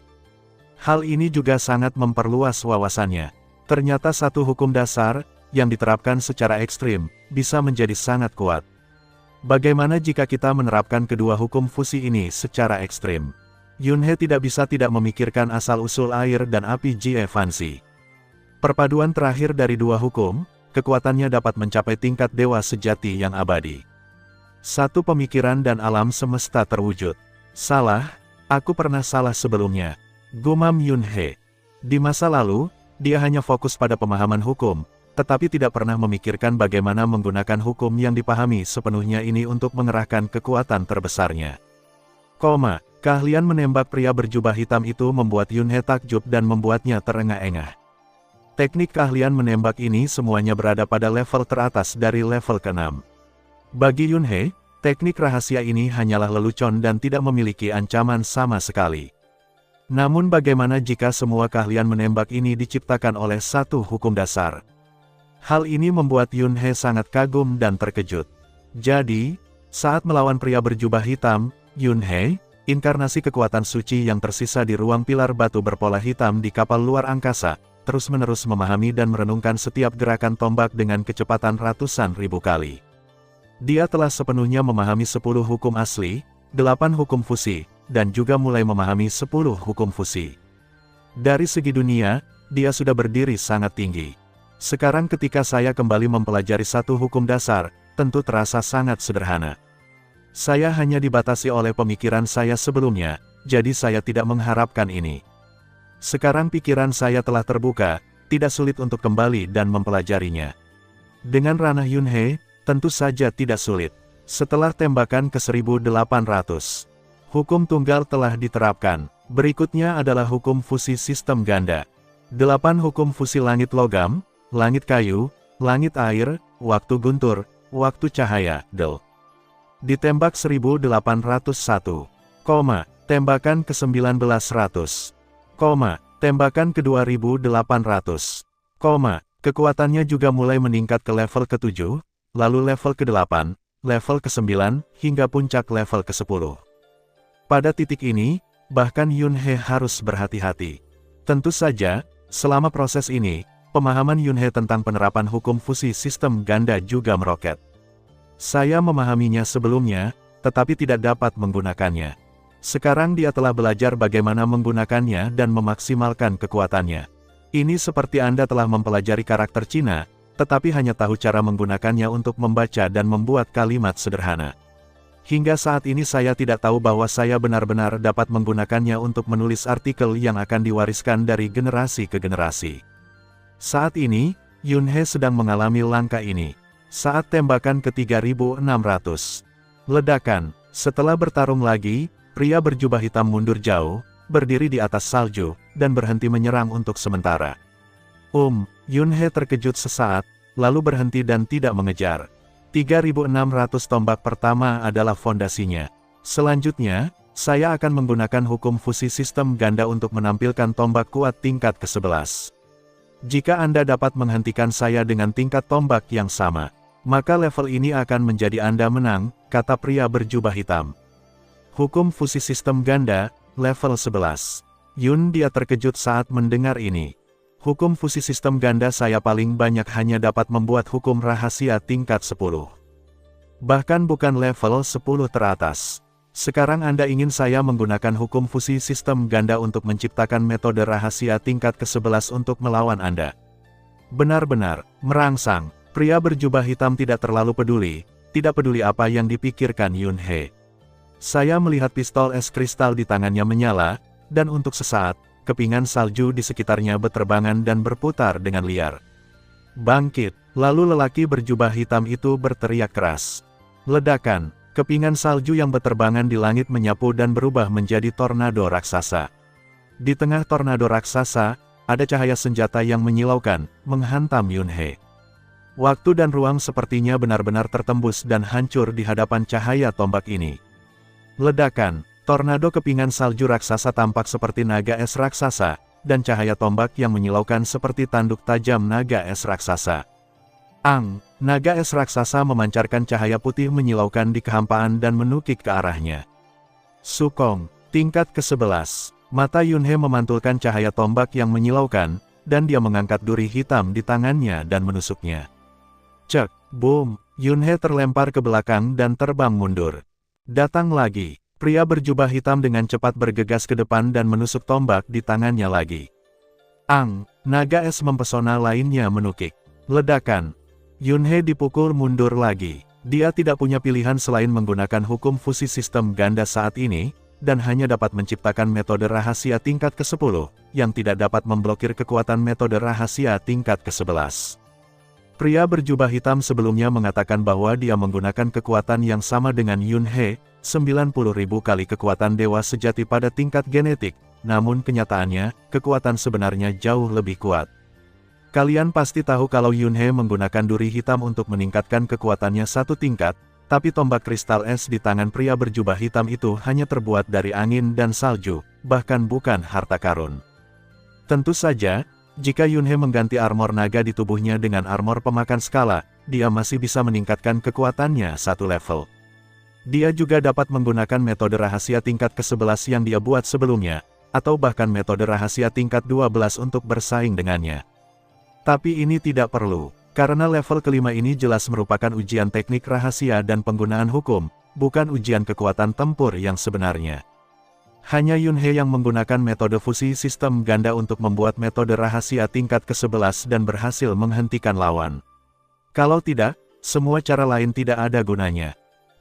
Ledakan, ledakan, ledakan, ledakan. Setelah bertarung berulang kali, Yunhe dipukul berulang kali. Situasinya sama seperti sebelumnya, hanya saja objeknya terbalik. Dulu, pria berjubah hitam menyerang berulang kali, lalu berhasil dipukul mundur oleh Yunhe lagi dan lagi. Yunhe mengertakkan gigi dan menahan pemboman tanpa pandang bulu dari pria berjubah hitam berulang kali. Pada saat yang sama, dari setiap pertempuran, dia dengan gila-gilaan menyerap keahlian menembak lawan dan penggunaan hukum fusi sistem ganda. Dan inkarnasi kekuatan sucinya di ruang pilar batu berpola hitam dengan cepat dipahami dan dipahami pada laju aliran waktu lebih dari 500.000 kali. Dalam keadaan normal, mungkin sulit baginya untuk membuat teknik rahasia tingkat ke-11 hanya dengan menggunakan hukum fusi sistem ganda. Tapi sekarang, di bawah pukulan, perbandingan, dan bimbingan para pria berjubah hitam, tidak sulit untuk melakukan ini. Secara bertahap, keahlian menembak yang digunakan Yunhe untuk menahan serangan telah berubah menjadi kekuatan puncak tingkat 10. Jelas sekali, dalam pertempuran gila ini, dia telah berhasil menggunakan hukum fusi sistem ganda untuk menciptakan metode rahasia tingkat 10. Dan hukum fusi sistem ganda yang dia gunakan adalah hukum fusi waktu cahaya yang paling dia kuasai. Dan dia hanya selangkah lagi dari pria berjubah hitam tingkat ke-11. Menara Wuki. Ini adalah gedung tertinggi di lembah para dewa. Tak jauh dari Menara Wuki, terdapat istana kuno 3 lantai berwarna abu-abu keperakan.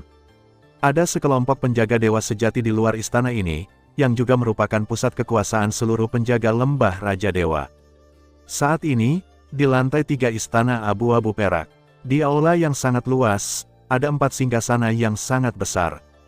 Duduk di 4 singgasana adalah 4 komandan lembah Raja Dewa. Keempat komandan tersebut adalah menteri dekat yang mulia Raja Dewa, dan mereka bertanggung jawab menjaga lembah Raja Dewa selama bertahun-tahun tanpa akhir. 1 dewa sejati yang abadi dan 3 dewa kehampaan sejati. Dewa sejati yang abadi baru lahir di tahun-tahun tanpa akhir ini. Dia juga merupakan dewa kekosongan sejati sebelumnya. Namun sebagai salah satu dari 4 komandan lembah Raja Dewa, dia memiliki misi menjaga lembah Raja Dewa, jadi dia tidak pergi setelah menjadi dewa sejati yang abadi. 3 komandan lainnya, meskipun mereka hanya dewa kekosongan sejati, secara pribadi ditabiskan oleh Yang Mulia Raja Dewa. Sebagai ahli bergelar, meskipun mereka adalah dewa kekosongan sejati, mereka tetaplah dewa kekosongan sejati tertinggi. Mereka dapat dengan mudah mengalahkan, dan bahkan memusnahkan, dewa kekosongan sejati yang setingkat dengan penguasa Jiuyanze dan pemimpin Xuan Songshan.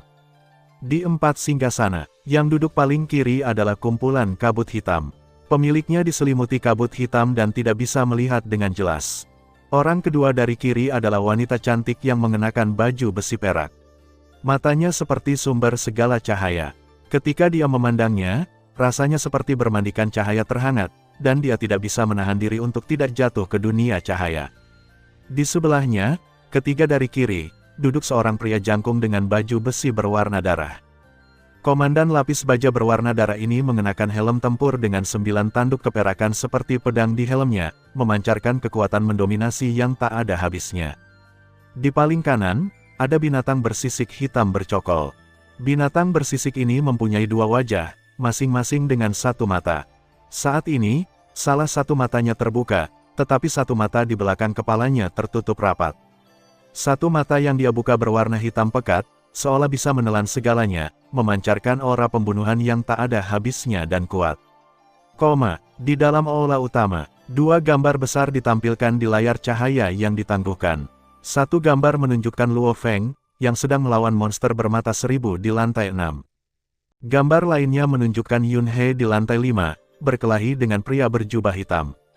Siapa sersan ini? Lihat baju besi yang dia kenakan, itu baju besi naga. Pemimpin makhluk asing itu berkata dengan kaget sambil menatap adegan pertempuran Yunhe dengan 1 matanya. Aku tidak tahu, dia tidak ada di sana sebelum aku memasuki level itu.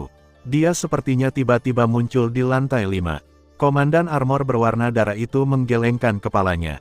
Diam, wanita cantik berbaju besi perak dan satu-satunya pemimpin wanita menunjuk ke atas kepalanya dan berkata, "Ya." Komandan lainnya jelas menyadari sesuatu, dan bahkan mengangguk dengan serius. Namun, ada kegembiraan dan kesalehan yang besar di mata mereka. Karena mereka tahu betul apa artinya bisa melakukan ini. Menara Wuki adalah tempat tinggal yang mulia Raja Dewa. Dan siapa yang bisa diam-diam, tanpa sepengetahuan keempat komandan, membuat seorang sersan melewatkan penilaian sebelumnya dan muncul di lantai 5. Dan dia adalah Tuhan yang sejati.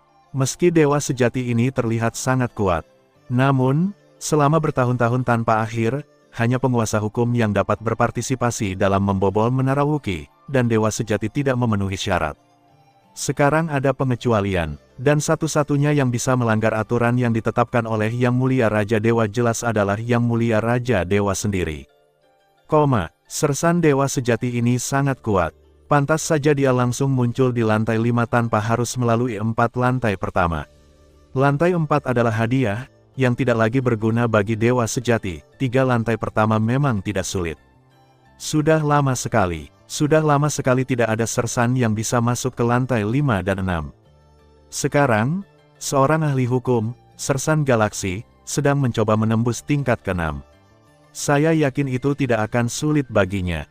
Dan prajurit dewa sejati ini, dilihat dari penampilannya, tidak sulit untuk menciptakan metode rahasia hukum fusi sistem ganda tingkat ke-11. Saya melihat harapan untuk sukses. Keempat komandan semuanya melihat pemandangan di layar cahaya dengan penuh harap. Dunia jin adalah dunia Yang Mulia Raja Dewa, dan lembah Raja Dewa adalah tempat tinggal Yang Mulia Raja Dewa. Faktanya, tidak ada bahaya sama sekali, dan tidak perlu mengatur penjagaan apapun. Dan mereka ditempatkan di sini karena kepercayaan Yang Mulia Raja Dewa kepada mereka. Para penjaga di sini palsu, dan misi mereka sebenarnya adalah menemukan orang tak tertandingi yang bisa masuk ke lantai 9 Menara Wookiee. Ini adalah misi yang ditugaskan oleh Yang Mulia Raja Dewa bertahun-tahun yang lalu. Terlalu lama, satu-satunya misi yang diberikan Yang Mulia Raja Dewa kepada kita. Kami belum melakukannya. Jika ada yang bisa naik ke puncak Menara Wookiee, saya akan rela mati segera. Suara tua itu keluar dari kabut hitam, mengandung rasa bersalah yang tak ada habisnya kepada Yang Mulia Raja Dewa. Jika kali ini keduanya masih belum berhasil, mau tak mau aku bertanya-tanya, apakah kompetisi seleksi di dunia Jinzi tidak cukup? Apakah harus lebih kejam? Sersan tentara Long Xiao itu sudah mengetahui rahasianya. Tahukah kamu manfaat dari level kelima ini? Haha. Lihat saja bagaimana dia menyerap keahlian menembak lawan. Keempat komandan semuanya berkata sambil tersenyum. Para sersan yang telah mencapai level kelima di masa lalu akan segera menemukan misteri level ini. Kemudian saya menyerap dan memahami kejutannya satu persatu. Tentu saja, sersan sebelumnya, penguasa hukum, memiliki persyaratan yang tidak terlalu ketat. Hanya dengan menciptakan teknik rahasia tingkat ke-7, Anda dapat mengalahkan lawan dan berhasil memasuki tingkat ke-6. Ini sudah sangat baik bagi penguasa hukum. Anda harus tahu bahwa dewa leluhur generasi ketiga yang paling menonjol dari silsilah Duandong He hanya menciptakan metode rahasia tingkat 8 selama periode penguasa hukum. Dewa sejati menantang lantai 5, yang merupakan pertama kalinya dalam tahun-tahun Menara Wookiee yang tak ada habisnya. Ini juga pertama kalinya keempat komandan melihat hal ini. Persyaratannya jelas lebih ketat. Penting untuk menggunakan metode rahasia fusi sistem ganda untuk membuat metode rahasia tingkat ke-11 untuk melewati level tersebut. Tapi ini normal, itu adalah Tuhan yang sejati. Dewa sejati yang tidak bisa bertarung melampaui level jelas bukanlah dewa sejati yang unggul. Di mata Yang Mulia Raja Dewa, dewa sejati harus mampu menciptakan metode rahasia tingkat ke-11, dan metode itu harus dibuat menggunakan hukum fusi sistem ganda untuk memenuhi persyaratan. Yunhe dengan panik menyerap dan memahaminya. 3.600 tembakan sebelumnya terlalu menyentuh hatinya. Dia telah lama memahami pentingnya 10 hukum dasar dan telah memulai jalur ini sejak usia dini. Dia telah lama memahami 10 hukum asal-usul dan 8 hukum fusi, tetapi tidak pernah memikirkannya sejauh ini. Memahami hukum-hukum tersebut seperti memahami beberapa unsur dasar kimia. Dan seberapa jauh elemen-elemen ini dapat digabungkan tergantung pada kemampuan Anda sendiri. Di Laut Kosmik, mengandalkan hukum fusi, atau hukum ruang, atau hukum waktu, kemampuan menciptakan metode rahasia tingkat kelima sudah menjadi batas penguasa alam semesta, dan disebut sebagai metode rahasia terkuat. Namun nyatanya, ini jauh dari batasnya. Itu hanyalah sebuah hambatan besar, sebuah hambatan yang sulit untuk ditembus. Sebab, begitu penguasa alam semesta dapat menciptakan metode rahasia tingkat 6, pada dasarnya dia akan berhasil menerobos dan menjadi dewa sejati. Namun hal ini masih jauh dari batas hukum sistem ganda. Apa yang disebut batas dan apa yang disebut kesempurnaan sebenarnya hanyalah sebuah hambatan besar. Misalnya tingkat gen kehidupan 10.081 kali disebut kesempurnaan dan merupakan batas lautan alam semesta. Namun di peradaban kuno dan benua asal, masih banyak orang kuat yang mampu menembus kemacetan tersebut. Misalnya, kekuatan ilahi tingkat pertama, tingkat kedua, dan tingkat ketiga. Dan mereka yang dapat menerobos kemacetan besar ini adalah para elit di antara para elit. Penerapan hukum Yunhe melonjak pesat. Dengan bantuan ruang pilar batu bermotif hitam, dan berkah lebih dari 1,5 juta kali kecepatan waktu, dia mampu mencerna wawasan ini tepat pada waktunya. Saat bertarung melawan pria berjubah hitam, dan dipukul mundur berulang kali, penggunaan hukum fusi waktu cahaya secara bertahap meningkat. Bangkit, dengan teriakan nyaring, pistol di tangan pria berjubah hitam itu berubah lagi. Seluruh orang tampaknya telah berubah menjadi badai tornado besar. Tornado itu bercampur dengan butiran salju yang setajam pisau. Wow, angin itu seperti pisau, dan salju seperti pisau, menyapu langit dengan ganas, disertai dengan cahaya senjata yang menyilaukan. Lapisan demi lapisan pisau tornado tak berujung, diselimuti bilah salju. Keahlian menembak telah berubah lagi, kali ini hukum fusi Feng Shui. Diam-diam Yunhe berpikir. Setiap gerakan tombak pria berjubah hitam didasarkan pada hukum fusi sistem ganda. Setiap gerakan memiliki 11 tingkat kekuatan. Waktu terang, waktu terang, waktu terang. Yunhe melihat ke arah tornado yang menyelimuti dan menyapu seperti tidak ada apa-apa, namun terus bergumam di mulutnya. Cahaya, waktu terang, waktu, waktu, waktu. Tiba-tiba, mata Yunhe tiba-tiba berbinar. Minum, Yunhe, yang diselimuti tornado tak berujung, tiba-tiba berteriak keras. Lampu, dengan suara ini, ledakan, bola cahaya yang menyilaukan tiba-tiba mekar seperti bintang. Memanggil, memanggil, memanggil, memanggil, memanggil, memanggil. Sinar cahaya transparan yang tak terhitung jumlahnya meledak seperti bintang, mekar dan mekar. Ledakan, ledakan, ledakan, ledakan, ledakan, ledakan. Entah itu tornado atau kepingan salju, semuanya langsung hancur di bawah cahaya transparan. Apa? Pria berjubah hitam itu terkejut dan mundur dengan kasar. Namun, tidak peduli seberapa cepat dia mundur, dia tidak bisa mundur lebih cepat dari cahaya transparan itu. Di dunia angin dan salju yang luas ini, sebuah bintang yang mempesona perlahan muncul. Bintang bersinar dan cahaya transparan menyelimuti segalanya. Sinarnya memang tidak panas, namun seolah mampu menembus jiwa manusia.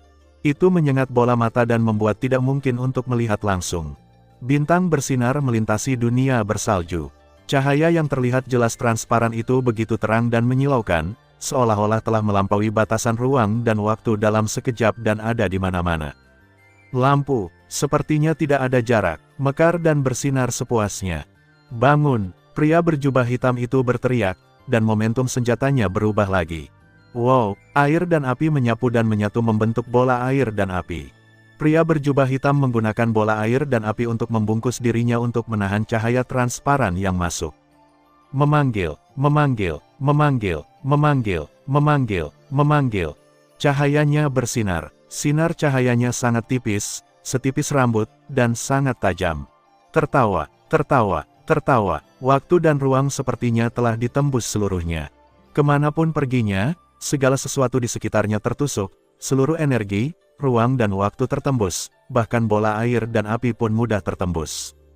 Pria berjubah hitam itu terbungkus dalam bola air dan api, tetapi permukaan bola air dan api itu sepertinya telah tertusuk ke dalam saringan, dengan sinar cahaya padat yang tak terhitung jumlahnya menembus ke dalamnya. Ledakan, pria berjubah hitam itu tiba-tiba merasa seolah-olah tubuhnya ditembus oleh miliaran jarum cahaya. Seluruh tubuhnya diselimuti dan ditusuk oleh cahaya. Seluruh tubuhnya seperti manusia lilin, roboh dan meleleh di bawah suhu tinggi. Pada saat ini, pria berjubah hitam berhenti meronta. Senyuman muncul di wajahnya, lalu perlahan menghilang.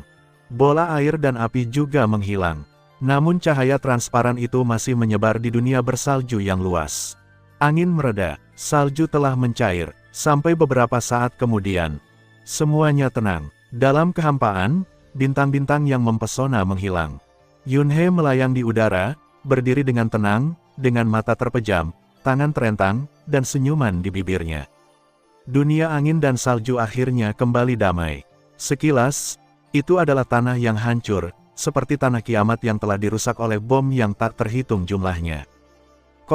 Istana abu-abu perak, lantai 3. Di aula utama. Keempat komandan berdiri satu demi satu saat ini, melihat pemandangan ini dengan wajah terkejut. Dia benar-benar langsung memusnahkan penjaga gerbang. Ini, apakah teknik rahasia itu tingkat ke-11 atau ke-12? Tidak. Level teratas dari level ke-11 atau level ke-12 tidak dapat memusnahkan penjaga gerbang secara instan, juga tidak dapat menyebabkan kerusakan seperti itu. Itu adalah level teratas dari level ke-12. Apa? Dia menggunakan hukum fusi waktu cahaya, kan? Itu adalah hukum fusi waktu cahaya, itu benar. Komandan wanita cantik dengan baju besi putih keperakan mengangguk dengan sangat serius. Tiga komandan lainnya menarik napas dalam-dalam pada saat bersamaan. Gunakan hukum fusi waktu cahaya untuk menciptakan metode rahasia tingkat 12. Ini bertentangan dengan surga, teknik rahasia tingkat 12. Ditambah harta serangan di tangan sersan dewa sejati. Itu adalah kekuatan level 13 teratas. Jika teknik rahasia pembakaran ilahi lainnya muncul, bukankah itu berarti sersan dewa sejati ini, pada saat ini, sudah memiliki kekuatan bertarung tertinggi dari dewa sejati kekosongan. Lebih penting lagi, metode rahasia tingkat 12 yang dibuat oleh sersan ini adalah metode rahasia berskala besar, intensif dan destruktif yang termasuk dalam jenis serangan seluruh peta. Metode rahasia semacam ini tidak bisa dilawan atau dilawan sama sekali. Kita hanya bisa mengandalkan pertahanan untuk melawan. Atau bersembunyi di harta karun seperti istana. Bagaimana cara melawannya? Layaknya orang awam yang terpapar terik matahari, apalagi yang bisa dilakukan selain bersembunyi di bawah naungan pohon, di dalam rumah, atau memegang payung. Matahari ada di mana-mana dan tidak ada cara untuk mencegahnya. Kecuali Anda cukup kuat untuk langsung memadamkan matahari. Metode rahasia pembunuhan intensif berskala besar ini sungguh tidak normal. Teknik rahasianya menahanku. Aku bukan tandingannya. Sebuah suara tua perlahan datang dari kabut hitam. Ketiga komandan, kecuali wanita cantik berbaju besi putih keperakan, dua komandan lainnya juga mengangguk. Aku tidak bisa menghentikannya. Pemimpin binatang bermuka dua itu membuka kedua matanya yang satu dan berkata, "Aku juga tidak bisa." Komandan baju besi berdarah itu menggelengkan kepalanya. Satu-satunya pemikiran dewa kehampaan kita di dalam kehampaan tidak berpengaruh sama sekali pada orang yang tiada taranya. Sebuah pemikiran yang diselimuti kehampaan. Kalau begitu aku sangat bersyukur. Dalam lingkup kehampaan, lawan bisa langsung memperbesar gerakannya untuk menyerang seluruh peta. Siapapun yang tetap berada di dalam kehampaan tidak punya pilihan lain selain bersembunyi di harta karun seperti istana. Hanya dengan memikirkan alam semesta dan menggunakan asal-usul alam semesta kita dapat melemahkan serangan ini. Keempat komandan tidak hanya tidak puas dengan hasil ini, tetapi mereka juga dipenuhi dengan kegembiraan dan kegembiraan. Karena semakin kuat prajurit dewa sejati, semakin baik, dan semakin menantang surga, semakin baik. Bukankah ini tipe orang tiada taraf yang mereka cari-cari? Misi yang mulia Raja Dewa mungkin selesai setelah penantian tanpa akhir. Terima kasih sudah mendengarkan kakak dan yang sudah subscribe. Untuk yang belum subscribe yuk subscribe kakak dan yang minat support jadi member klik tombol gabung kakak. Semua cerita sudah Mimin simpan di playlist supaya bisa kakak ikuti. Bila suka cerita Mimin jangan lupa subscribe channel Mimin dan share channel Mimin ke seluruh penjuru benua. Terima kasih.